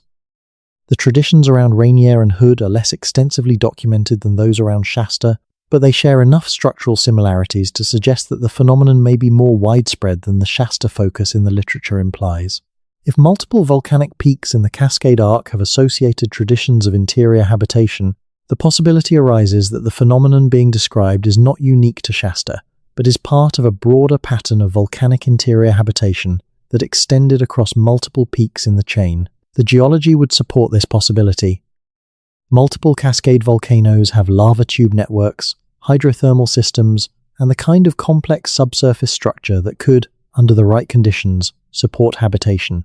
And the corridor formed by the Cascade chain, running roughly north-south along the western margin of the continent, would have provided a connected system of potentially habitable subsurface environments across a significant range of latitude. The specific traditions around individual peaks differ in ways that are consistent with independent development of similar observations about genuinely similar phenomena. The Rainier traditions emphasize cold and ice in ways consistent with that mountain's more extensive glaciation. The Hood traditions emphasize fire in ways consistent with Hood's more recent volcanic activity. The Shasta traditions emphasize light and heat in ways consistent with the hydrothermal character of Shasta's interior. These differences within a shared structural framework of inhabited volcanic interiors suggest that the traditions are independently derived from direct observation rather than borrowed from a single source. The Columbia River, which drains the interior of the Pacific Northwest and connects the Cascade region to the Pacific, is another major cultural corridor that connects the Shasta region to a wider world. The Columbia has been a major trade and travel route for as long as people have been in the region. The goods and ideas that moved along it, including cultural practices, artistic styles, and technologies, connected communities from the coast to the interior plateau and from the northern end of the Cascade Arc to the southern end. The Mount Shasta region sits near the southern terminus of this system, positioned to receive and incorporate influences from the entire length of the Columbia drainage. The coastal trade networks that connected the Pacific Northwest coast to other Pacific cultures would have brought influences from far beyond the continent along these same corridors. The Chinook trade language that facilitated exchange across cultural boundaries along the Columbia demonstrated how effectively the river system connected diverse communities. Any community operating in the Shasta region with significant resources and distinctive capabilities would have been part of this exchange system, whether they wished to be or not. The gold, the unusual objects, the individuals described in the historical accounts all point to a community that was engaged with the outside world in specific and controlled ways. The commercial transactions described in the early 20th century accounts are consistent with participation in the kind of specialized trade that has characterized exchange in the region since ancient times. The questions keep branching. Every answer that the evidence points toward opens 5 more questions that the evidence does not yet answer. This is characteristic of genuine investigation at the edge of the known. The territories where knowledge is advancing are always territories where questions multiply faster than answers. The frustration of that multiplication is real, but it is also a sign that the questions are worth asking, that they are probing something real and complex and not yet fully understood. We do not know with certainty that there is or has been a community of human beings living inside Mount Shasta. We do not know with certainty that the geological anomalies detected in the mountain's interior are the result of human activity rather than purely natural processes. We do not know with certainty that the historical accounts of unusual individuals in the towns near the mountain were accurately describing contacts with a real community rather than misidentifying or confabulating something more ordinary. We do not know with certainty that the oral traditions of the indigenous peoples around the mountain are preserving literally accurate information about physical habitation rather than metaphorical or spiritual accounts that have been too literally interpreted. What we do know is that the evidence, taken seriously and evaluated critically, raises questions that have not been answered. That the physical structure of the mountain is consistent with subsurface habitation in ways that have not been fully investigated. That the historical record contains accounts that are too consistent, too specific, and too independent to be easily dismissed as fabrication or coincidence. That the indigenous traditions of the region describe a physical situation at the mountain that corresponds in specific ways to what geological survey has revealed about its internal structure. And that the formal scientific investigation of these questions has been minimal, inadequate, and in some cases actively neglected in ways that are difficult to explain by purely practical constraints. The mountain is still there. Its secrets, if it has them, are still inside it. The tools to begin investigating those secrets properly now exist in ways they did not a generation ago. And the questions that those secrets might answer, about who was on this continent before the accepted history begins, about what forms of human society have existed in North America that left no trace in the conventional record, about what kinds of knowledge and capability were possessed by communities that we have never formally identified, are questions worth pursuing. The alternative, allowing the institutional neglect of the Mount Shasta anomalies to continue, while the conventional framework of American prehistory slowly adjusts to accommodate the other pre-Clovis evidence coming from other sites, is to leave the most provocative and most extensively documented anomaly in the American prehistoric record uninvestigated, while the framework it might most radically revise changes around it. Something waits inside that mountain. Whether it is evidence of the distant past waiting to be found in stone and artifact, a community of people who have chosen an extraordinary form of isolation, or something more complex and harder to categorize than either of those options, it has been waiting long enough.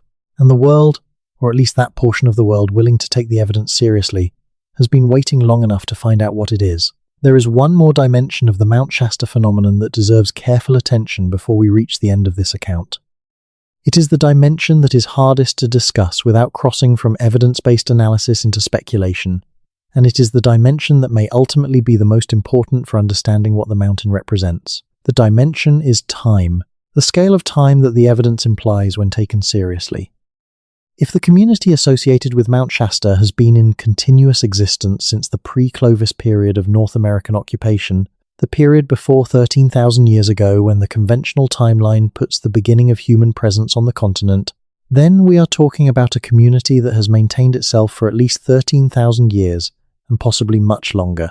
13,000 years of continuous occupation of a volcanic interior. 13,000 years of maintaining a knowledge system, a cultural identity, a physical habitation, through multiple climate shifts, through the end of the last ice age, through the entire period of recorded human civilization elsewhere in the world.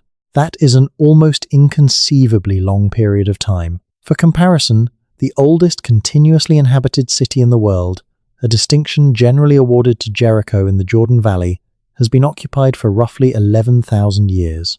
And Jericho's occupation has not been continuous. It has been interrupted multiple times by abandonment, conquest, and resettlement. A truly continuous occupation of any site for 13,000 years would be without precedent in human history. But impossibly long periods of continuous occupation are sometimes what the evidence actually suggests. The Vedic traditions of India preserve astronomical observations that, when analysed for the positions they describe, point to dates of 10,000 years or more in the past. Aboriginal Australian oral traditions preserve accurate descriptions of coastal geography that was drowned by sea level rise more than 7,000 years ago. The capacity of oral traditions and cultural knowledge systems to persist over very long timescales is better documented than is generally appreciated, because the timescales involved exceed what most Western scholarly frameworks assume is possible without writing. A community that had survived inside a volcanic mountain for thousands of years would have had very strong incentives to maintain its knowledge systems with extreme care. The knowledge of how to maintain the habitation, how to manage the hydrothermal environment, how to navigate the subsurface spaces, how to obtain the supplemental resources needed from the outside world, would have been survival critical in a way that creates very strong cultural selection pressure for accurate preservation. Cultures that failed to maintain this knowledge would have failed to maintain their existence. The knowledge preservation would have been, literally, the price of survival. This suggests that whatever knowledge system a community in this situation had developed over thousands of years would be extraordinarily refined. The understanding of volcanic systems, hydrothermal chemistry, cave ecology, and sustainable subsurface habitation.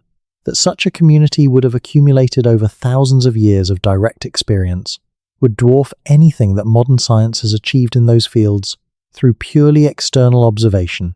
They would know the mountain in the way that a person knows their own body, from the inside, in real time, with direct experience of every process and feature. The implications of that accumulated knowledge, if it were ever accessible to formal investigation, are staggering.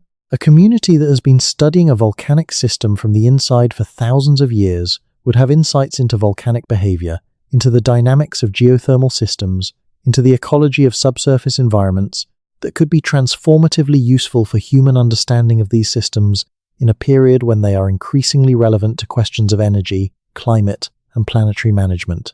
This is speculative. Everything in the last several paragraphs is speculative, resting on the assumption that the community exists and has the characteristics the evidence suggests. But it illustrates why the Mount Shasta question is not merely a curious footnote to American prehistory. If the evidence points to what it appears to point to, the implications extend far beyond the revision of archaeological timelines. They touch on questions of what human knowledge is capable of, what forms human society can take and sustain over long periods, and what has been happening in the hidden places of this continent while the story we know about was unfolding on the surface. The mountain stands. 14,179 feet of volcanic rock, 4 glaciers, centuries of stories and surveys and encounters and anomalies. The cloud that forms around its summit in clear weather, the hum that observers report in the meadows at its base, the springs that emerge at rates too high and too stable for simple precipitation to explain, the geological anomalies in the survey data, the oral traditions of the people who have known this mountain longer than any written record describes, all of it pointing at the same place. Inside, we do not yet have the answers. We do not yet have the investigation that would produce the answers. What we have is the question, clearly stated now, documented as fully as the available evidence allows, waiting for the attention it deserves. Waiting, perhaps, for the same thing the mountain has always been waiting for.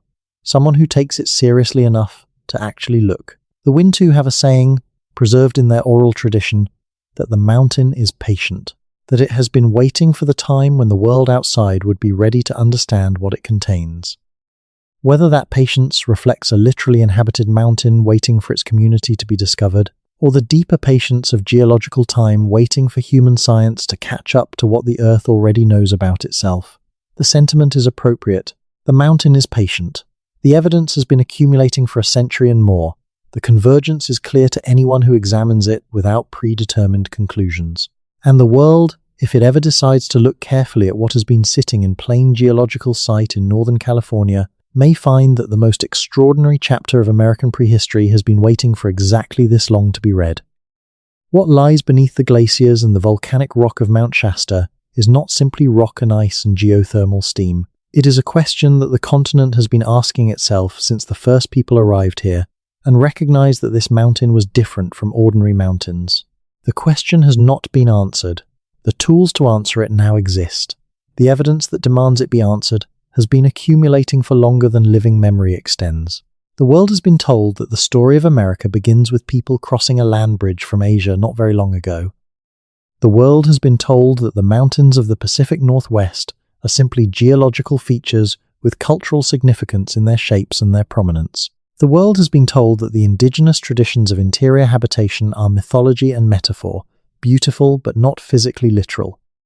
The scientists who have surveyed the mountain, the geologists who have mapped its anomalies, the archaeologists who have examined its worked stone, the researchers who have documented its centuries of anomalous reports, the indigenous knowledge keepers who have maintained traditions about its nature that correspond in specific ways to physical reality, all of them together are pointing at something that the official story has not yet incorporated. Something that has been there long before anyone was supposed to be here. Something that has been waiting, with the patience of stone, for the world outside to be ready to find it. Mount Shasta is not just a mountain. It is an open question written in volcanic rock and ancient tradition and physical evidence that has been accumulating for longer than the history books go back. And when that question is finally answered seriously, with the full weight of modern scientific investigation brought to bear on it, the answer may change not just what we know about this mountain, but what we think we know about the entire human story on this continent. The night comes down on the mountain the way it always has. The stars appear above the glacier line.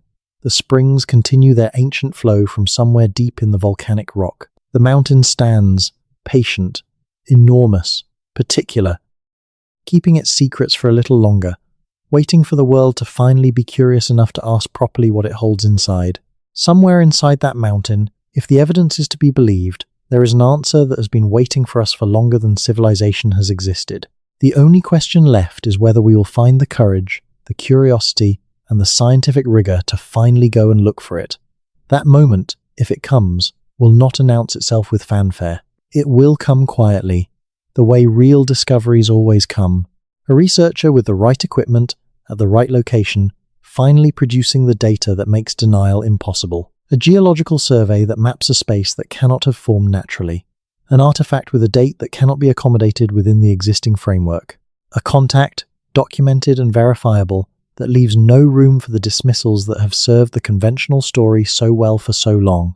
And when that moment comes, everything that the indigenous peoples around this mountain have been saying for as long as memory extends, everything that the historical accounts from the 19th and 20th centuries describe, everything that the geological surveys have been hinting at without quite arriving at, will suddenly snap into focus as part of a coherent picture that was always there. That was always waiting. That was always patient as the mountain itself, simply waiting to be seen. The night deepens over Mount Shasta. The ancient springs continue to flow, somewhere above the timberline, in a zone where no tourist goes and no survey team has comprehensively mapped. The volcanic rock holds whatever it holds. And the question that has defined this mountain for longer than any of us have been alive continues to hang in the cold, clear air above the glaciers. What is inside the mountain? What has always been inside the mountain? What is waiting there for the world to find? And what will the world discover about itself when it finally does? These are not rhetorical questions. They are the actual questions that the evidence demands be answered. The mountain will wait. The question is whether we will. The water that has been flowing from the deep springs at the base of Mount Shasta has been flowing for longer than the oldest tree in the forest. It comes from somewhere inside the mountain that no researcher has fully mapped. It emerges at temperatures and flow rates that cannot be explained by simple precipitation. It has been sustaining the valley below and the river system beyond for the entire period of human habitation of the region. Whatever is generating that water, whatever process or system deep inside the volcanic rock is producing it in such quantities and with such consistency, it is an active system, not a relic of some extinct geological past. Active, now, beneath the mountain. That is perhaps the most important thing to take from the Mount Shasta evidence. Whatever is happening inside that mountain, it is not just happening in the past. The springs flow today. The thermal anomalies are present today. The seismic anomalies have been recorded in recent decades. The encounters with unusual individuals near the mountain have been reported into the present century. The electromagnetic anomalies at Panther Meadows are detectable today with modern instruments. The mountain is not a historical mystery in the sense of something whose active phase is over and whose remnants are available for archaeological study. It is a present mystery, an ongoing situation, a question that the mountain is still posing, right now, to everyone who takes the trouble to ask it seriously. And that present quality of the mystery is what gives the Mount Shasta question its particular urgency. This is not only about understanding what happened in the prehistoric past. This is about understanding what is happening now, what has never stopped happening. What the mountain has been doing all along while we were busy building the civilization that now sits, mostly oblivious, in the valleys around its base. The world that scientists found at America's Mount Shasta is not a dead world.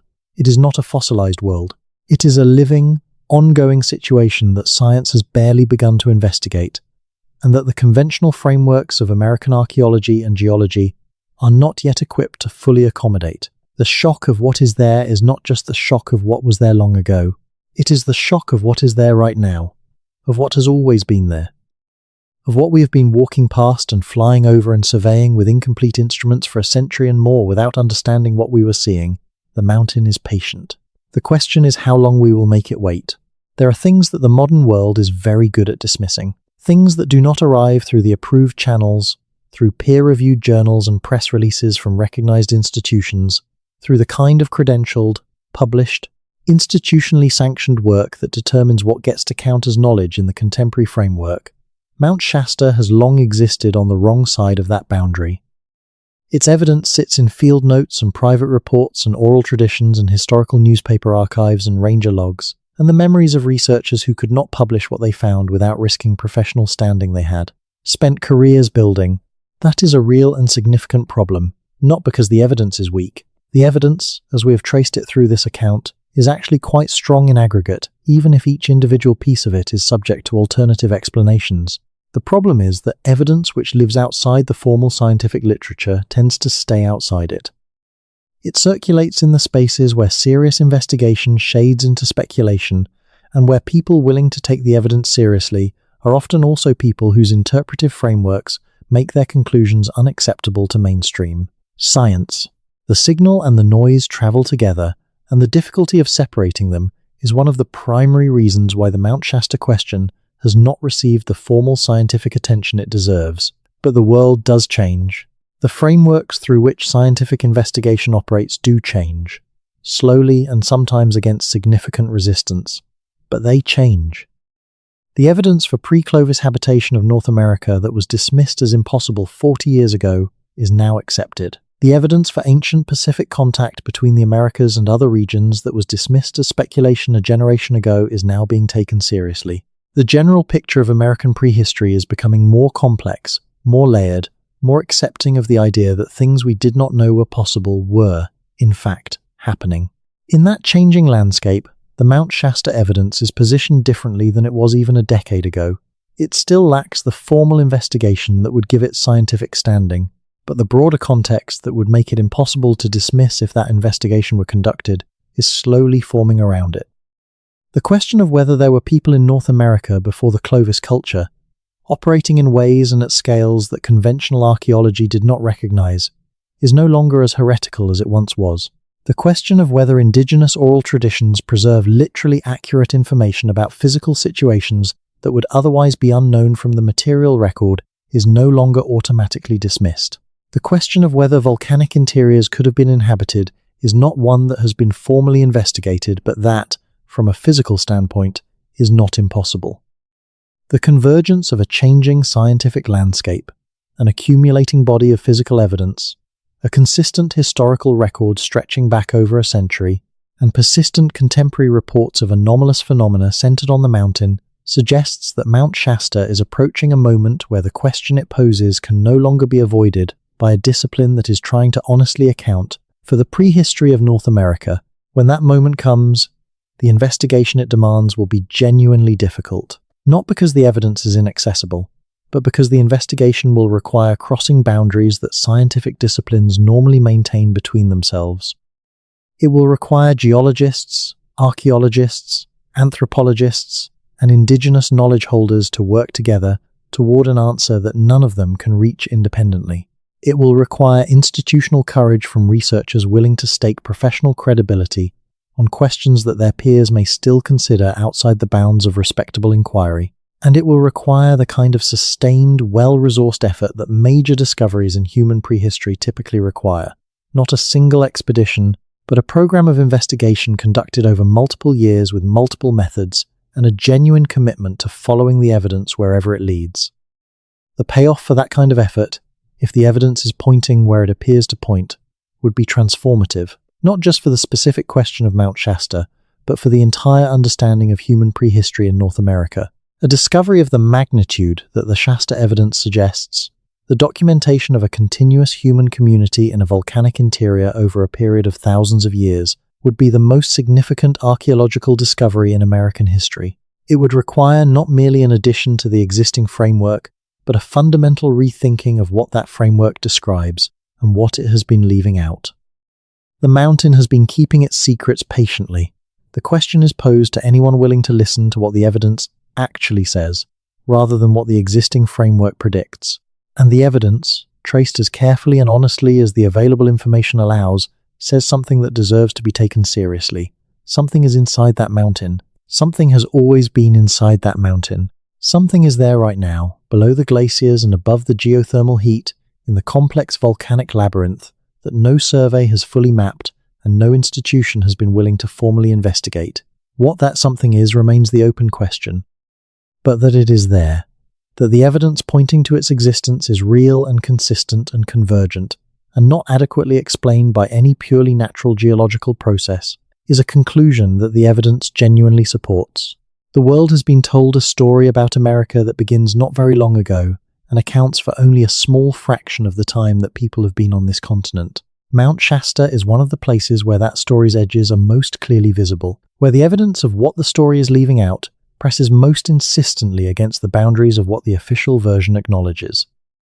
Taking that evidence seriously, following it where it leads with genuine scientific rigor and genuine openness to what it might reveal, is not a fringe project. It is what honest inquiry demands when the evidence is this consistent, this convergent, and this persistently unexplained. The mountain stands, the springs flow, the anomalies in the survey data remain unexplained. The oral traditions of the people who have known this mountain the longest continue to describe it as inhabited, and the world, slowly and incompletely, is beginning to develop the tools and the conceptual framework to take that description seriously. The answer to what scientists found at Mount Shasta is not yet complete. It may not be complete for some time, but the direction in which the evidence points is clear, and that direction leads inside. Into the volcanic rock, into the geothermal warmth, into the complex and largely uncharted network of passages and chambers that the mountain has been building and rebuilding for hundreds of thousands of years, into whatever has been living there, if anything has, and for however long, into the deepest and most extraordinary chapter of a prehistory that the world has not yet learned to read. That chapter is waiting. The mountain is patient. The springs will keep flowing from their deep and unknown source. The anomalies will keep appearing in the survey data. The reports will keep arriving from observers who encountered something near the mountain that they cannot explain through ordinary means.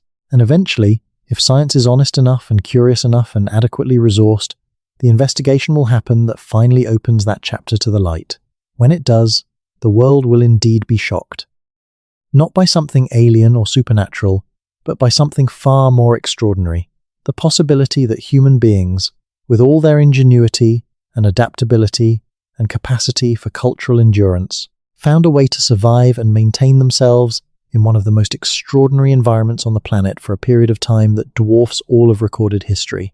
And that they did it here, in North America, inside a mountain that everyone else was looking at from the outside, without ever understanding what was happening within. The volcanic rock holds its silence.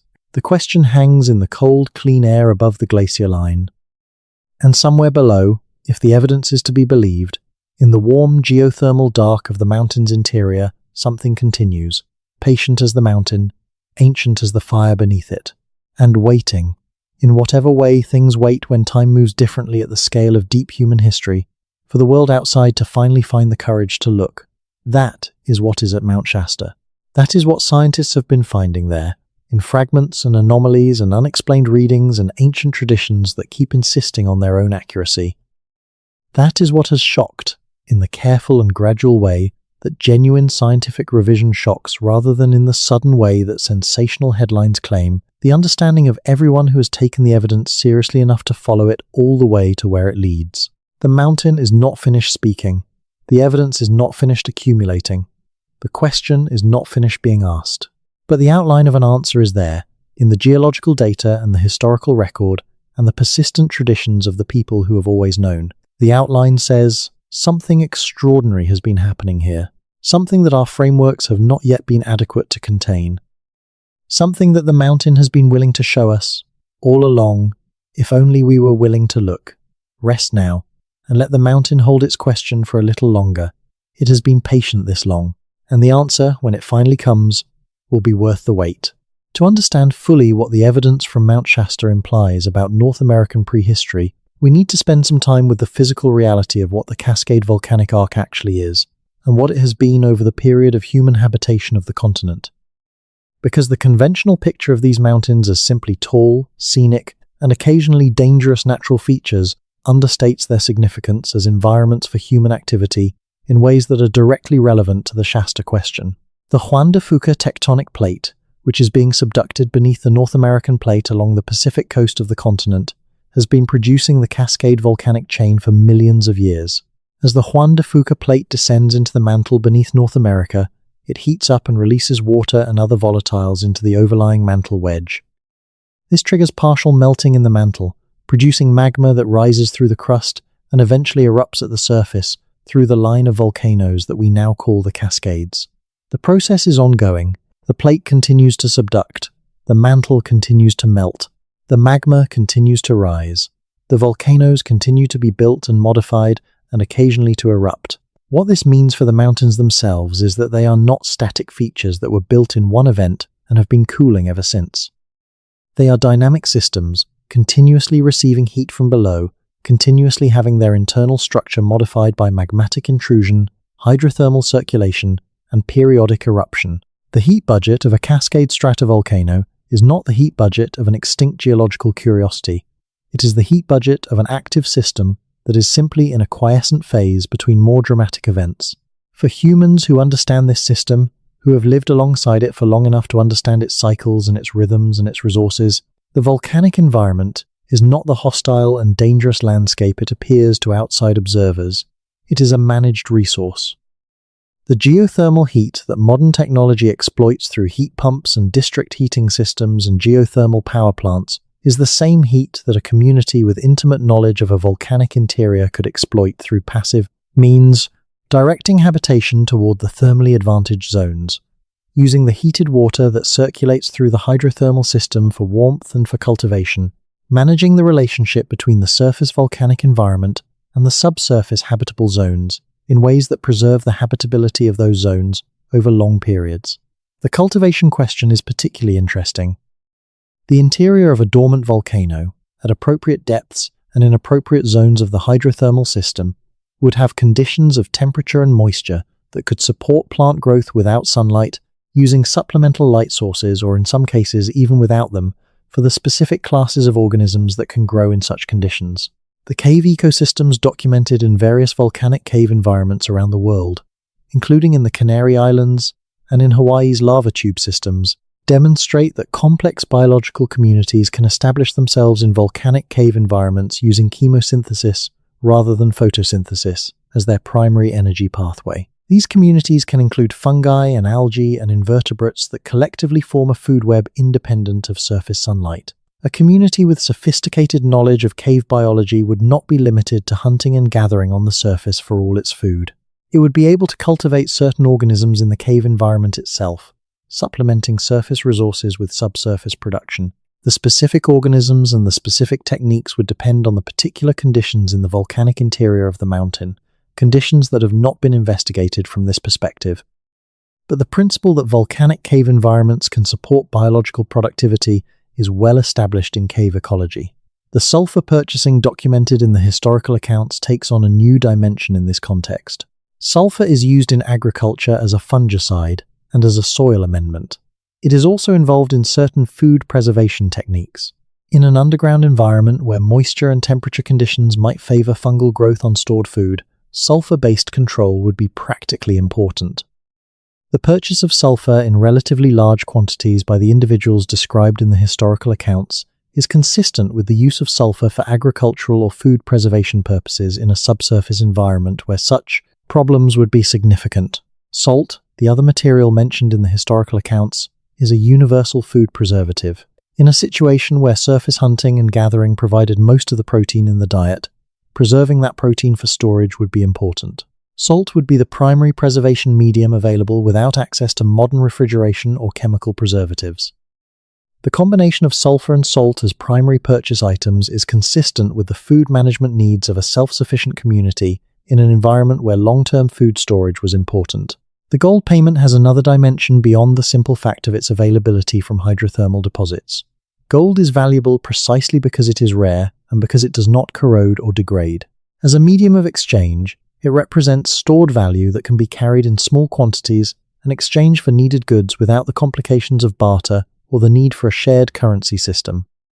A community that had access to hydrothermal gold deposits and that needed to conduct occasional commercial transactions with the outside world would naturally use gold as its exchange medium. It requires no institutional infrastructure. It is universally recognized as valuable, and it can be refined to the unusual purity described by the Mount Shasta city jeweler through relatively simple smelting processes that would be within the capability of a community with access to geothermal heat. The purity of the gold mentioned in the historical accounts is significant in another way.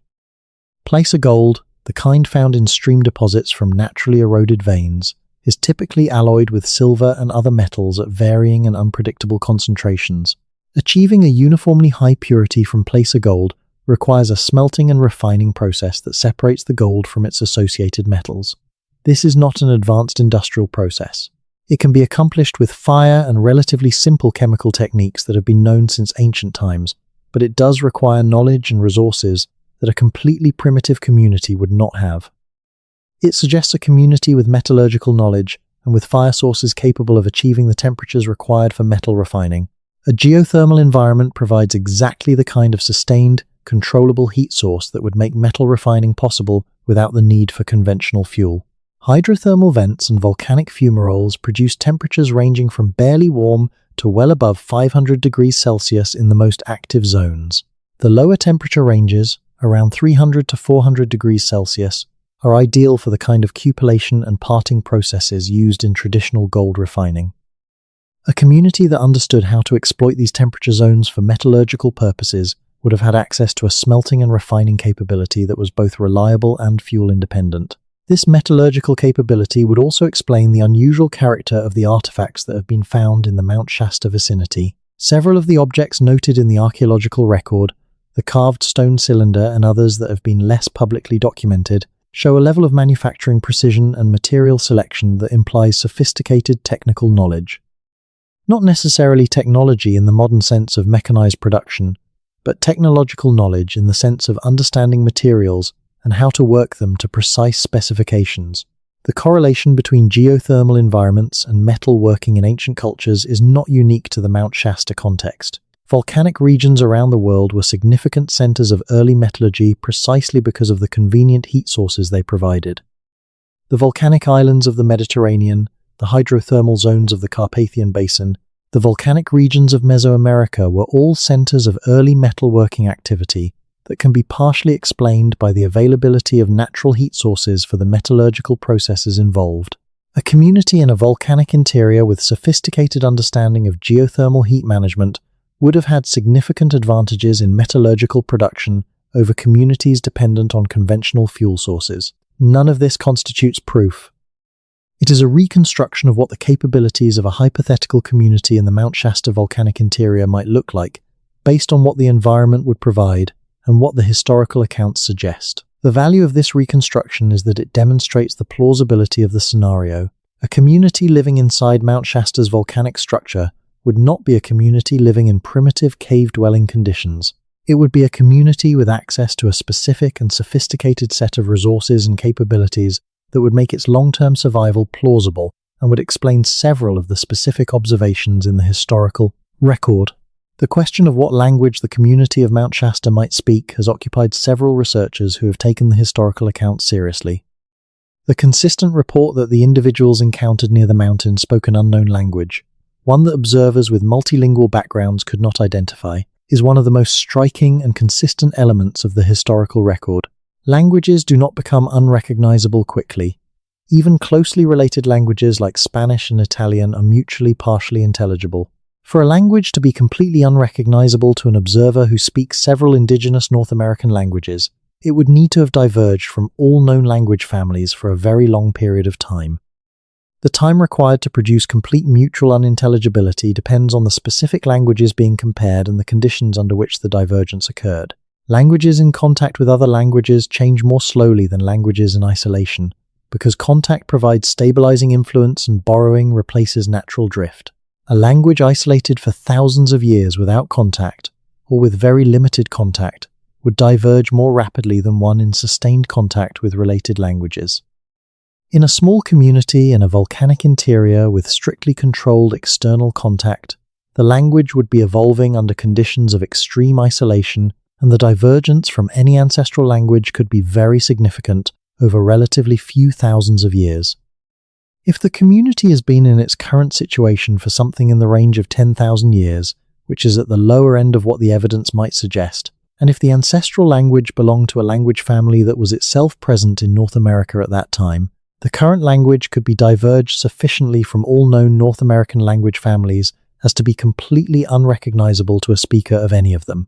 This is consistent with the reports. The alternative possibility is that the language is related to no known North American language family because it was brought to North America from outside the continent at a time before the conventional timeline of human arrival begins. If there were pre-Clovis coastal migrants arriving from elsewhere around the Pacific Rim, as the accumulating evidence increasingly suggests, some of them might have spoken languages with no ancestral relationship to the Siberian-derived languages that dominate the North American linguistic landscape. A community descended from such migrants, isolated for thousands of years in a volcanic interior, would speak a language that was completely unrelated to the surrounding language families, which is exactly what the historical accounts describe. The linguistic evidence, such as it is given that no actual recordings or transcriptions of the language exist, is thus consistent with two different scenarios.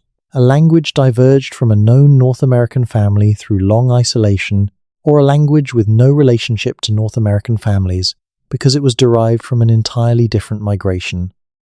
Either scenario points toward a community that has been isolated for an extraordinarily long period of time. The question of what happened to the other pre-Clovis coastal migrants, if they existed, is one that the broader evidence of American prehistory is beginning to address. The genetic studies that have identified non-Siberian ancestry contributions in certain South American indigenous populations point to the existence of at least one additional migration to the Americas from a source population that was not from Northeast Asia. The specific origins of that migration, whether from Southeast Asia, from Australasia, or from somewhere else around the Pacific Rim, is still being worked out through genetic analysis. But the principle that there was at least one additional migration to the Americas beyond the Siberian-derived Beringia crossing is now fairly well established in the genetics literature. If there were multiple migrations to the Americas from different source populations, the diversity of those source populations would have contributed to the diversity of cultural and linguistic forms that developed on the continent. Some of those migrations might have arrived in ways and at times that made their descendants vulnerable to absorption into later arriving populations, leaving only genetic traces in the modern population without leaving distinct cultural or linguistic communities. Others might have found ways to maintain distinctive identities through isolation, deliberate separation, or simply through the geographic luck of arriving in areas that were not subsequently overwhelmed by the later arriving Clovis-related populations. Mount Shasta, if it provided a habitable subsurface environment that made it possible for a small community to maintain itself in isolation through the period of the Clovis expansion and all the subsequent demographic changes in North America, would represent exactly this kind of preservation scenario. A community that survived by retreating into an environment that later arriving populations either could not or did not want to inhabit, maintaining its distinctiveness through the extreme isolation that the volcanic interior provided, emerging only when needed to obtain specific materials that it could not produce internally. The Clovis expansion and the subsequent periods of demographic change in North America involved significant population movement and cultural replacement in the accessible surface environments of the continent. The inaccessible environments, the deep forests, the high mountain interiors, the volcanic systems, were largely bypassed by these movements, precisely because they were difficult to access and offered fewer obvious resources than the more productive lowland environments. A community that had established itself in one of these inaccessible environments before the Clovis expansion would have been effectively invisible to that expansion and to all subsequent demographic changes in the accessible environment, not because it was hidden in any active sense, but simply because the environment it occupied was not a target for the movements of other populations. This is not an exotic scenario. It is a variant of a well-documented pattern in which small, marginalized populations survive on the edges of expanding major populations precisely because they occupy environments that the major populations do not want. The Pygmy peoples of Central Africa, the Andaman Islanders, the the Jarawar of the Andaman Islands, who maintained complete isolation from outside contact until very recently, the Aboriginal Tasmanians, who were isolated from the Australian mainland for 12,000 years by the rising Bass Strait, all represent examples of populations that maintained distinctive identities through varying degrees of environmental or geographical isolation, while surrounding populations underwent major demographic changes. Mount Shasta provides a rather more extreme version of the isolation environment, but the principle is the same. The Andaman Islander example is particularly instructive. The Sentinelese people of North Sentinel Island in the Andaman Archipelago have maintained complete isolation from outside contact throughout recorded history and into the present. They have rejected all contact with outside people, sometimes violently. Their population is small, their language is unknown and has not been successfully recorded or analyzed by linguists. Their cultural practices and material culture are completely undocumented, and they have been doing this in an environment that is accessible to outside contact if they chose to allow it for the entire period of recorded observation of the island, which goes back to the 18th century. If a small population can maintain complete isolation in an island environment that is accessible by boat for the entire period of modern observation, a small population in a volcanic interior that is genuinely difficult to access is capable of maintaining such isolation for a much longer period with much greater ease.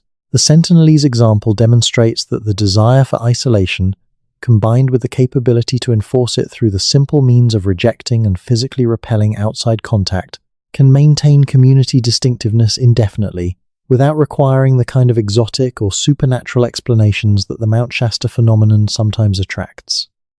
The Mount Shasta community, if it exists, would have an even stronger natural isolation mechanism, the physical inaccessibility of its primary habitation.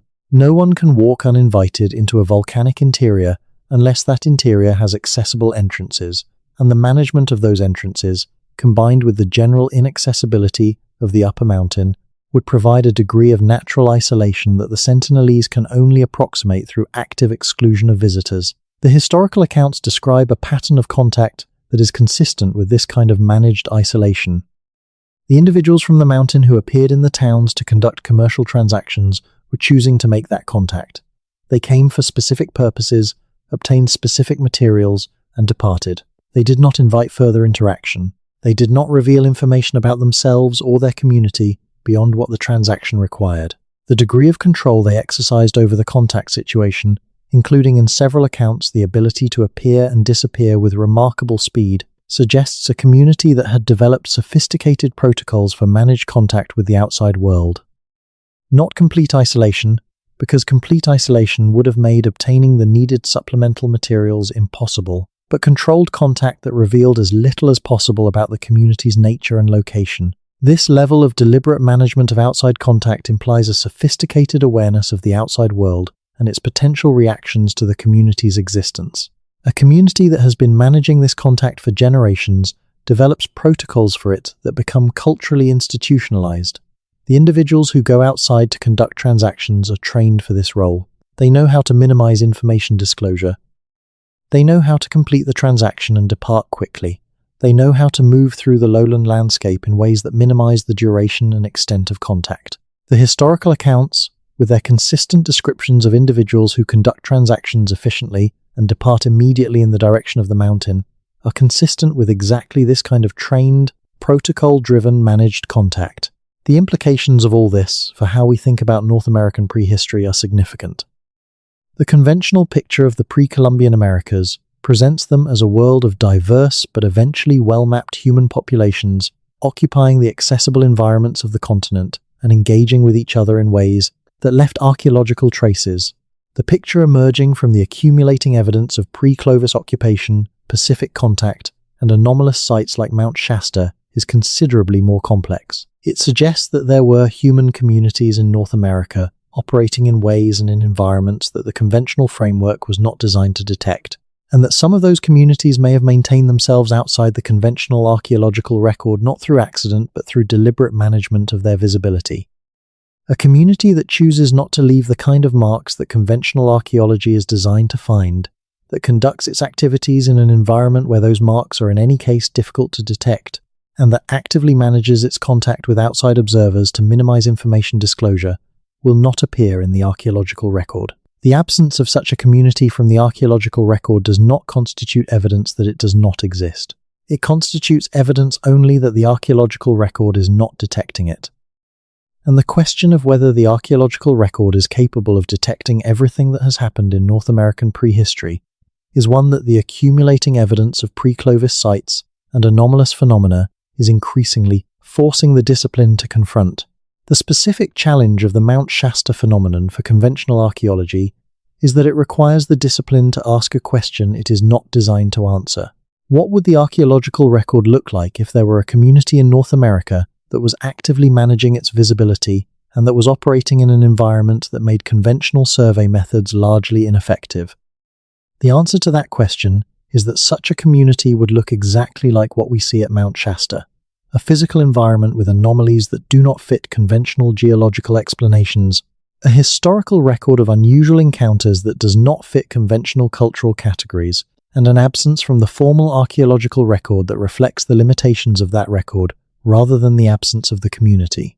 This is a sophisticated argument, and it comes with an obvious risk, the risk of unfalsifiability. If the absence of archaeological evidence is reinterpreted as evidence that the community is successfully hiding from archaeological detection, the claim becomes immune to normal standards of evidence-based refutation. This is a real methodological problem, and it needs to be acknowledged honestly. The claim that Mount Shasta harbors a community that cannot be found through conventional means, where the not finding is interpreted as evidence of sophisticated concealment rather than evidence of non-existence, is a claim that requires very careful handling to avoid becoming an unfalsifiable assertion.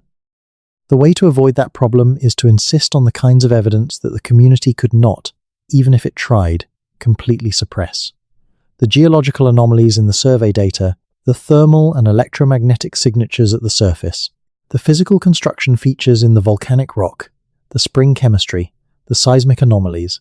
These are not matters of encounter reports that could be explained as misidentifications or confabulation. They are measurements from instruments that do not care whether anyone wants them to find something unusual. They are physical marks in the geological record that cannot be removed without leaving additional traces. They are the kinds of evidence that a community managing its visibility could not fully suppress even if it wanted to, because they arise from the physical structure of the situation rather than from any particular behavior of the community. It is on this instrumentally measurable physical evidence, combined with the convergent pattern of independent reports, that the Mount Shasta case ultimately rests. Not on the encounter reports alone, not on the oral traditions alone, not on the historical accounts alone, but on the convergence of all of these with physical measurements that indicate something unusual is happening in and around this mountain. Something that has physical consequences detectable through instruments. Something that is not adequately explained by purely geological models. Something that has been consistently associated by observers from many different backgrounds and many different periods with human presence. That convergence is the argument. It is not a complete argument, because the investigation needed to complete it has not been conducted. But it is enough of an argument to demand that the investigation be conducted. And that, more than anything else, is what the examination of the Mount Shasta evidence produces, not a proven conclusion, but an urgent demand for proper investigation of a situation that has been inadequately examined for far too long. The people of the surrounding communities have lived with this mountain their entire lives. The merchants in the towns at its base, the hikers who climb its slopes, the farmers in the valleys that it springs water, the indigenous peoples who have maintained their relationship to it through every change in the surrounding world, they have all, in their different ways, been part of the same situation. Living in the presence of a question that has never been properly asked, and therefore never been properly answered. That the world outside these communities does not know this question is not surprising. The world outside tends not to notice what sits patiently in the volcanic north of California, asking nothing, offering itself to investigation, waiting with the unhurried patience of geological time for someone to come and look properly. The mountain does not broadcast its anomalies, it simply produces them. In the survey data and the spring flow and the seismic readings and the accounts of the people who come close enough to notice something unusual. And then it waits. The answer that this mountain might provide to the questions that the world is slowly beginning to ask about North American prehistory is worth the effort of finally, properly, comprehensively investigating. The cost of that investigation in time and resources is not prohibitive. The potential value of what it might reveal, in terms of what it would tell us about the full depth and complexity of human history on this continent, is incalculable. The case for conducting it, built from a century of evidence that has been largely ignored, is compelling by any reasonable standard. The mountain will not come to us. We have to go to it. Not as tourists, not as spiritual pilgrims, not as romantics looking for lost civilizations to populate with the figures of our imagination, but as scientists, as careful, rigorous, open-minded investigators who take the evidence seriously enough to follow it all the way to the question it is actually asking, and then to deploy the full range of modern scientific tools in an honest effort to answer that question. What scientists found at America's Mount Shasta has shocked those who have been paying attention. What scientists could find at America's Mount Shasta, if they finally conducted the investigation the evidence demands, might shock the entire world. The season matters at Mount Shasta in ways that are not simply about weather or access. The mountain behaves differently at different times of year, in ways that go beyond the ordinary seasonal variation of alpine environments. The reports of unusual encounters cluster at specific times of year in the historical record, most frequently in late summer and early autumn. The commercial transactions described in the accounts from the early 20th century were reportedly more frequent in the summer months. The anomalous atmospheric phenomena tend to peak during the transition seasons.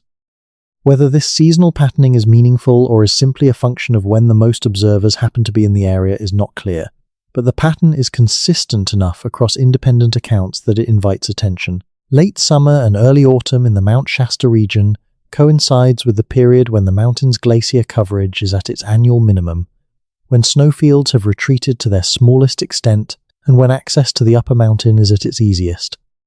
It is also the period when conditions in the volcanic interior of the mountain would be most influenced by the influx of cold meltwater from the retreating glaciers as the summer melt percolates into the hydrothermal system and potentially changes the pressure and flow conditions in ways that alter the character of venting and circulation. Whether any of this is relevant to the seasonal pattern of anomalous reports is speculative, but the alignment between the annual minimum of glacier coverage and the annual maximum of anomalous encounter reports is the kind of detail that a proper investigation would want to account for.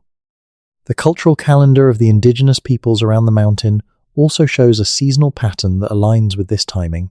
The most significant ceremonial engagements with the mountain by the Wintu and related peoples tend to occur in the summer months, when the mountain is most accessible and when the traditional relationship with the mountain's water systems, which peak in melt season output during late summer, is most directly relevant to the community's material needs.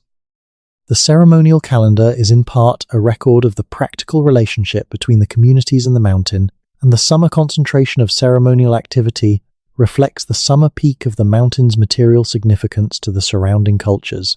If the community inside the mountain also has a seasonal rhythm to its engagement with the outside world, driven by the annual cycle of conditions inside the volcanic structure and by the practical considerations of access and supply, the overlap between that rhythm and the ceremonial and practical rhythms of the surrounding indigenous cultures would not be coincidental. It would reflect a long history of relationship and coordination between the community inside the mountain and the communities around it.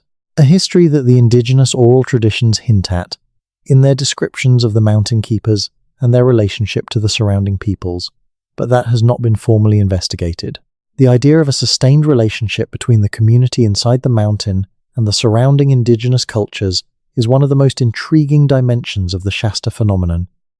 If the community has been present in the mountain's interior for thousands of years, and if the surrounding indigenous peoples have known about it for at least as long as their oral traditions extend, the relationship between these groups would have shaped both of their cultures in ways that might be traceable if properly investigated. The specific knowledge that the Wintu and Achumawi possessed about the mountain's interior structure might have been partly derived from that relationship, transmitted through generations of contact or through the observation of specific phenomena associated with the community's activities. The ceremonial significance of the mountain in their traditions might reflect not only the mountain's geological character, but also the long history of coexistence with an unusual neighbor. The relationship between different human communities living in close proximity, but at very different levels of environmental integration, is well documented in anthropological literature. Hunter-gatherer communities living at the edges of agricultural societies have maintained complex relationships with those societies for millennia, trading forest products for agricultural goods providing labor during peak agricultural periods, maintaining cultural distinctiveness while participating in the broader economic and social life of the region. The Mbuti Pygmies and the Bantu farmers of Central Africa, the Semang and surrounding Malay communities of Southeast Asia, the forest peoples of various regions who live in complex symbiosis with more sedentary agricultural neighbors, all represent variations on this pattern. The relationship between the Mount Shasta community and the surrounding indigenous peoples would have been a more extreme version of this pattern, given the greater degree of isolation and the more unusual nature of the environment occupied. But the principle of sustained coexistence between communities at different levels of environmental integration, with controlled and specific forms of exchange, is well established in anthropological literature. It does not require exotic explanations.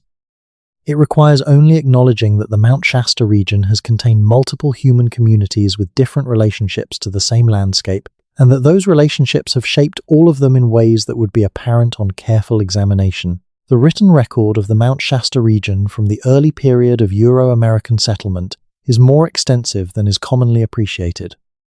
The Gold Rush era brought large numbers of literate people to Northern California and the Pacific Northwest, and many of them kept journals, wrote letters, submitted accounts to newspapers, and generally documented their experiences with a thoroughness that reflects both the literacy of the population and the novelty and strangeness of the landscape they were encountering. That written record from the 1850s through the 1880s includes, scattered through the accounts of mining and settlement and natural history observation, a consistent thread of references to the mountain and to the unusual people associated with it. What is striking about these early references is how matter-of-fact many of them are. The writers are not typically presenting their accounts of unusual individuals near the mountain as extraordinary discoveries. They are presenting them as observations, one aspect of a strange and unfamiliar landscape that they are trying to document accurately. The tone is the same as the tone used to describe unusual geological features, unusual wildlife, or unusual weather patterns. This is what we saw. This is what the locals told us. Draw your own conclusions. This matter-of-fact quality is one of the markers that separates the genuinely observational accounts from the later elaborations and interpretations. When someone is actively promoting a sensational story, they tend to write in a way that signals the sensationalism. When someone is simply trying to accurately document what they observed, they tend to write in a way that treats the unusual alongside the ordinary. The early accounts from the Mount Shasta region have the character of the latter, which gives them a credibility that more dramatically presented accounts often lack.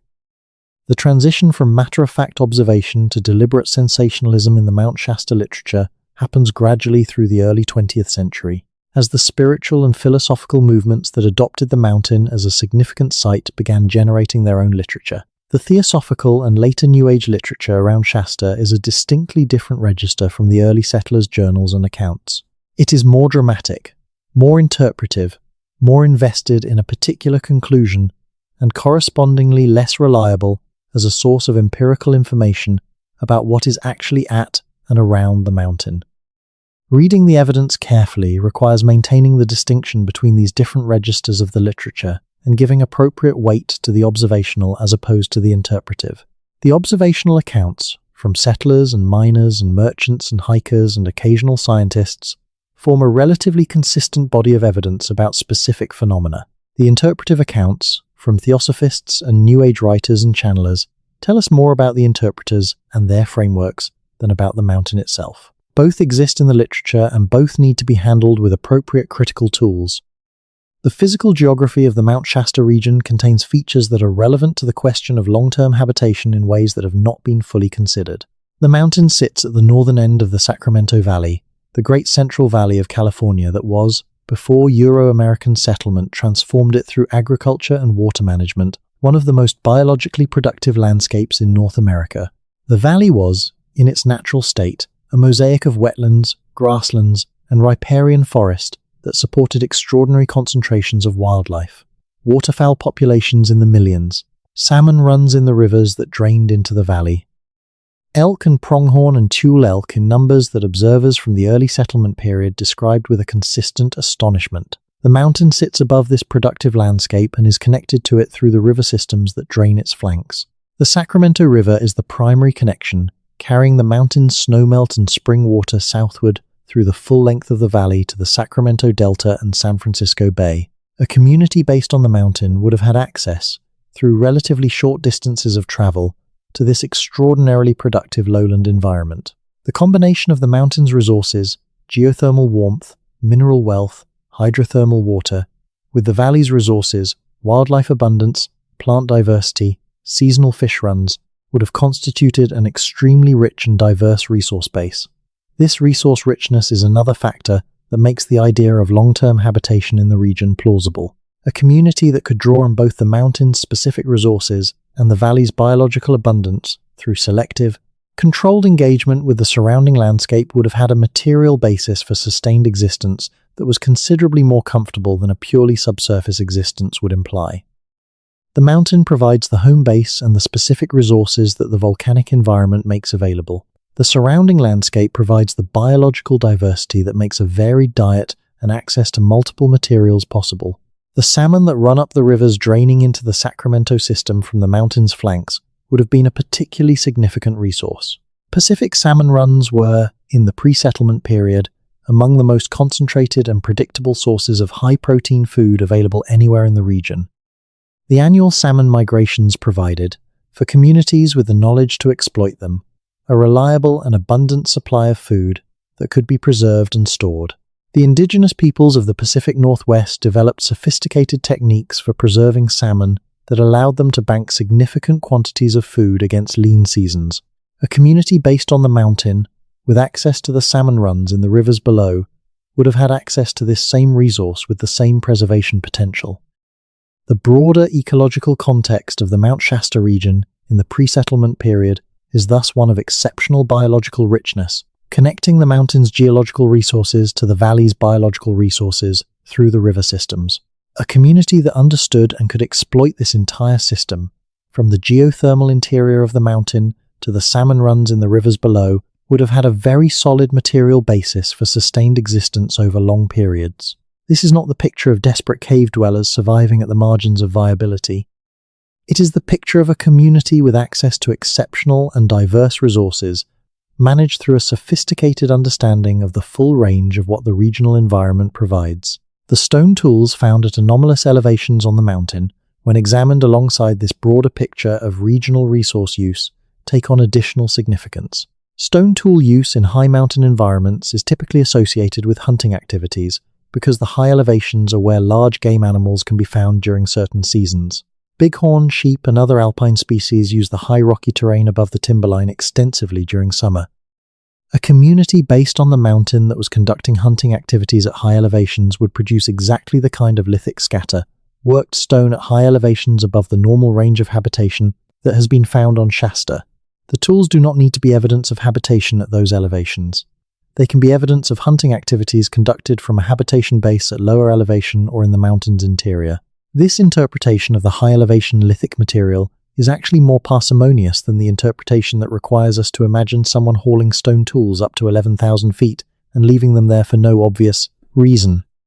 Hunters pursuing alpine game would naturally work and use tools at the elevations where they were hunting. The distribution of lithic material at various elevations on the mountain would reflect the distribution of hunting activities at those elevations, which in turn would reflect the seasonal movements of game animals and the strategic decisions of the hunters pursuing them. A community with intimate knowledge of the mountain's animal populations, built up over generations of hunting in the region, would have developed detailed knowledge of where and when different species could be found at different elevations through the seasonal cycle.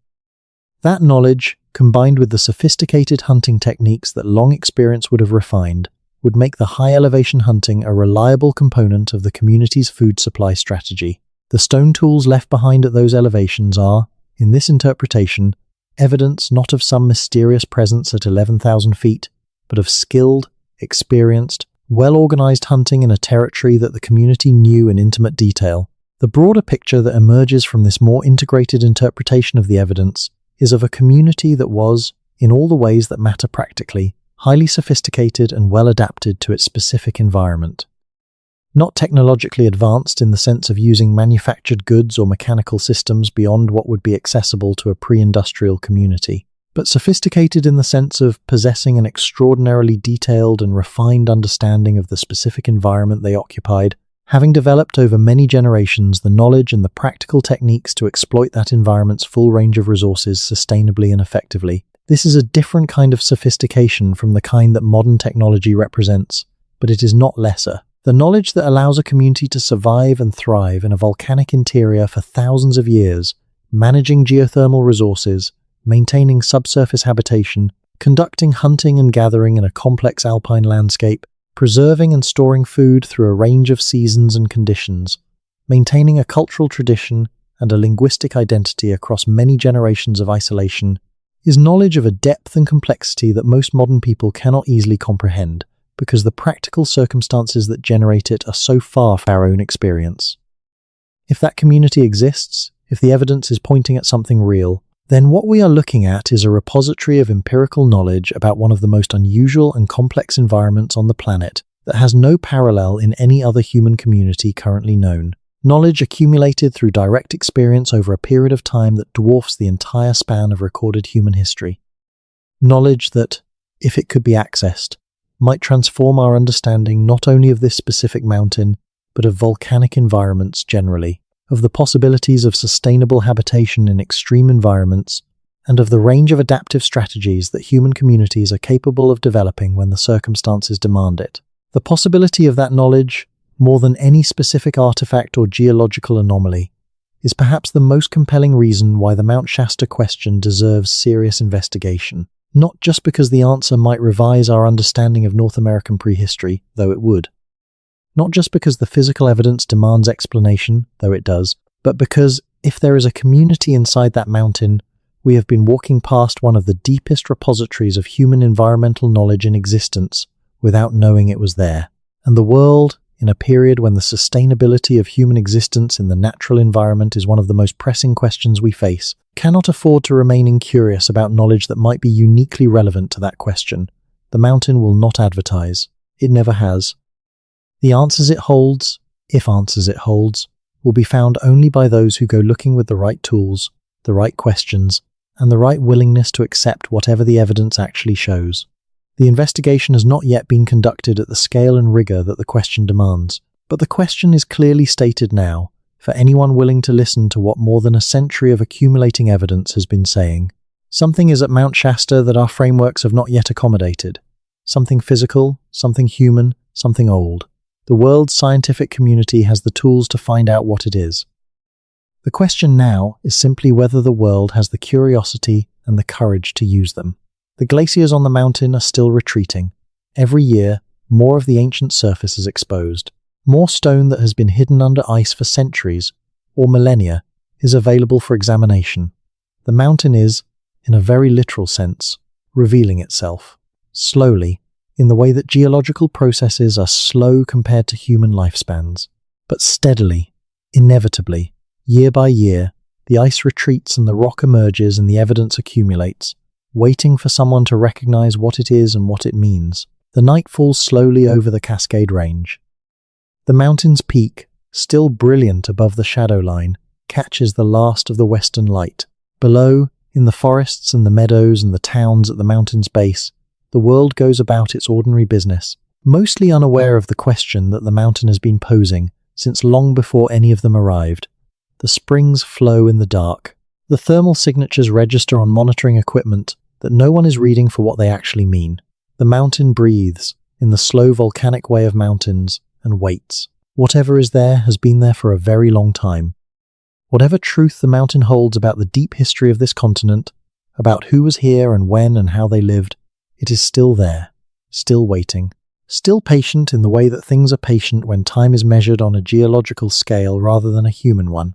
And somewhere, perhaps, beneath the glaciers and the ancient volcanic rock, in the warm geothermal dark where the mountain's heart still beats with the heat of the deep earth, whatever has always been inside Mount Shasta continues, undetected by any formal investigation, undisturbed by the world that moves and changes outside the mountain's great stone walls.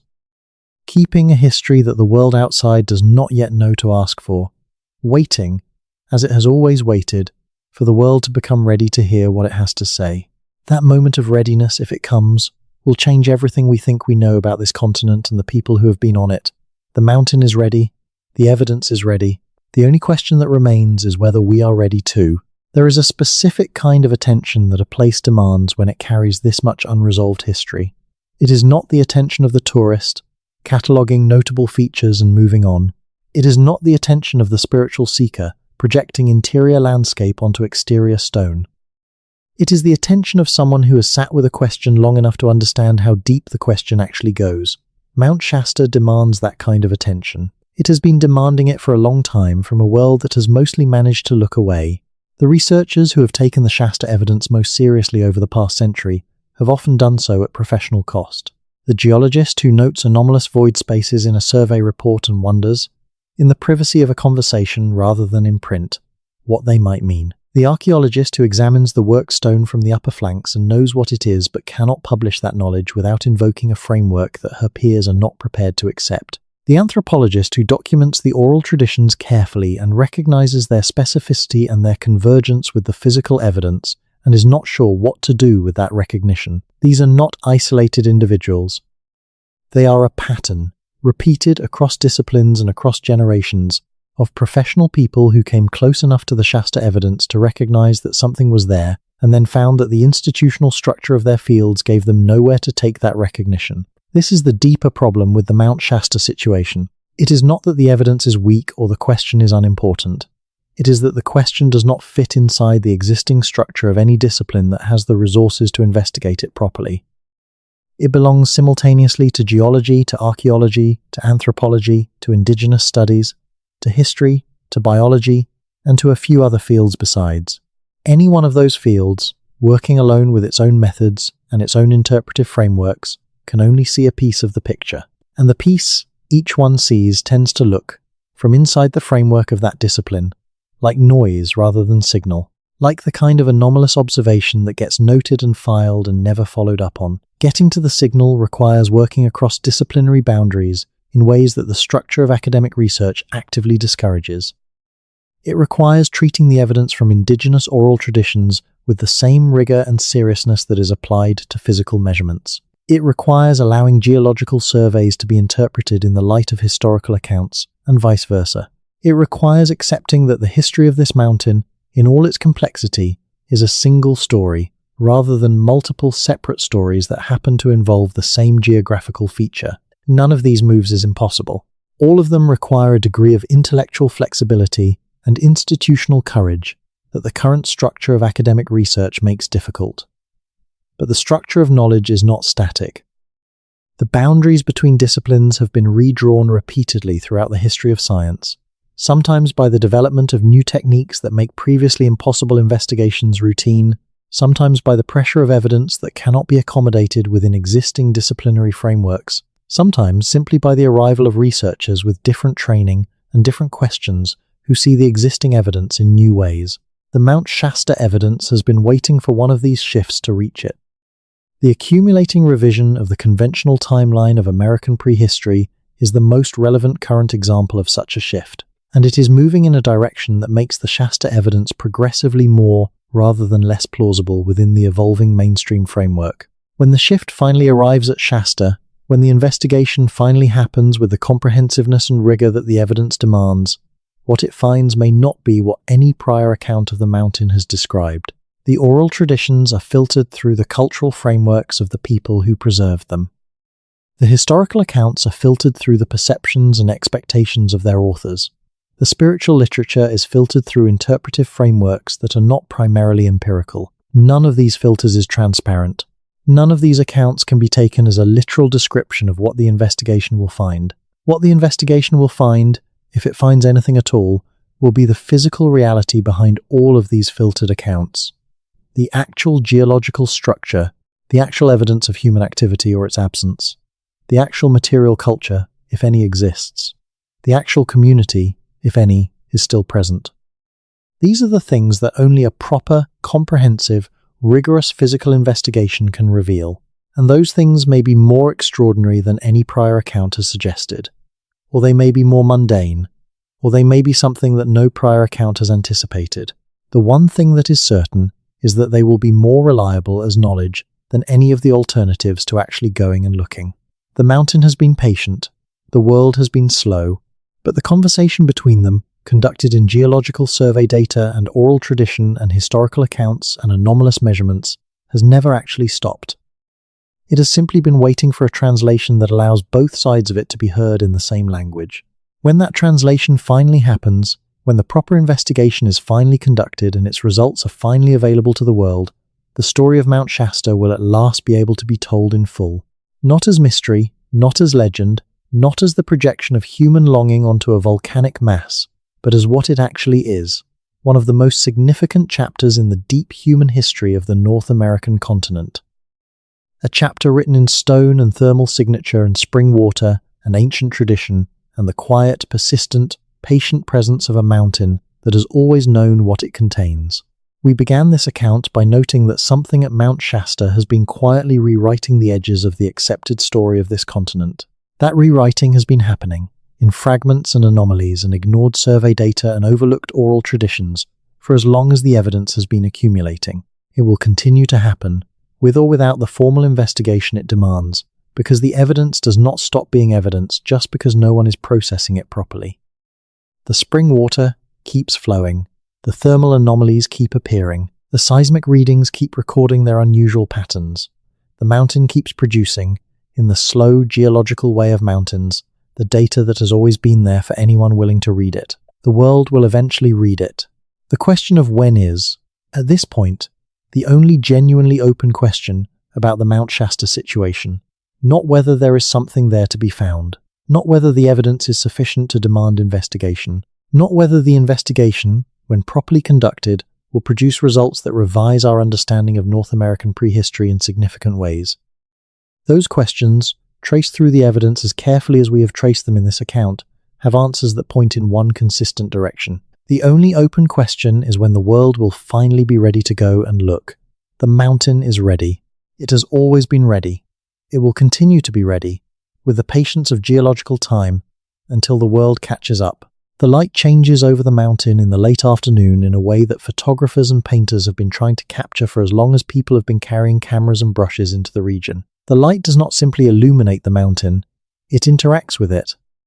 The ice fields on the upper flanks catch and scatter it in ways that are not exactly like the behavior of light on other mountains, and the clouds that form around the summit create moving shadows that give the impression that the mountain itself is moving, not dramatically, not in the way that a rockfall moves or a glacier advances visibly across a human timescale, but subtly, the way that all truly large things seem to shift and breathe when the light is right. The people who have watched this mountain through the years, through the generations, through the centuries of change in the surrounding world, have noticed this quality of the mountain's presence. It is the quality that makes it difficult to look away once you have started looking. The quality that makes it feel, even to observers who carry no particular mystical framework, as though the mountain is aware, not in any way that could be precisely articulated or tested, but in the way that very large, very old things sometimes carry a quality of presence that smaller and younger things do not. Whether that quality of presence is entirely a projection of the observing human mind onto an indifferent geological feature, or whether there is something more to it, the accumulated evidence of everything discussed in this account cannot finally determine. That determination requires the investigation that has not yet been conducted. What the accumulated evidence can determine, and what this account has traced as carefully as the available information allows, is that behind whatever quality of presence the mountain carries, there is a genuine physical question that demands genuine scientific engagement. The question of what is inside the mountain, the question of who has been inside the mountain, the question of how long and why and with what consequences for the history of human presence on this continent. That question, carefully stated, rigorously evidenced, and honestly presented, is what Mount Shasta offers to the world, not a legend. Not a spiritual experience, though those are available in abundance for those who seek them. Not a sensation, a question. The most important question that any unexplored place can offer. What is actually there? The world has been shocked, in the quiet way that evidence shocks rather than in the loud way that headlines claim, by what has been found at Mount Shasta over more than a century of fitful, incomplete, institutionally neglected investigation. The full shock, the one that comes from a complete and honest answer to the question the mountain has been posing, still waits. The mountain will not rush it, but when it comes, it will be worth every year of waiting. The Sacramento Valley spread below the mountain tonight carries no visible sign of what the mountain above it holds or has held across the long reaches of its history. The towns at the mountain's base are lit in the ordinary way of American towns, electric and humming, and largely unaware of the question rising above them into the clear Northern California sky. The springs that feed the river that waters the valley flow on in the dark, coming from somewhere inside the mountain that no instrument has fully mapped. The mountain stands above all of it, enormous and particular and patient as always. And the question that has always been the mountain's most essential offering to the world that surrounds it continues to hang in the air, waiting for the day when the world will finally be curious enough, rigorous enough, finally be curious enough, rigorous enough,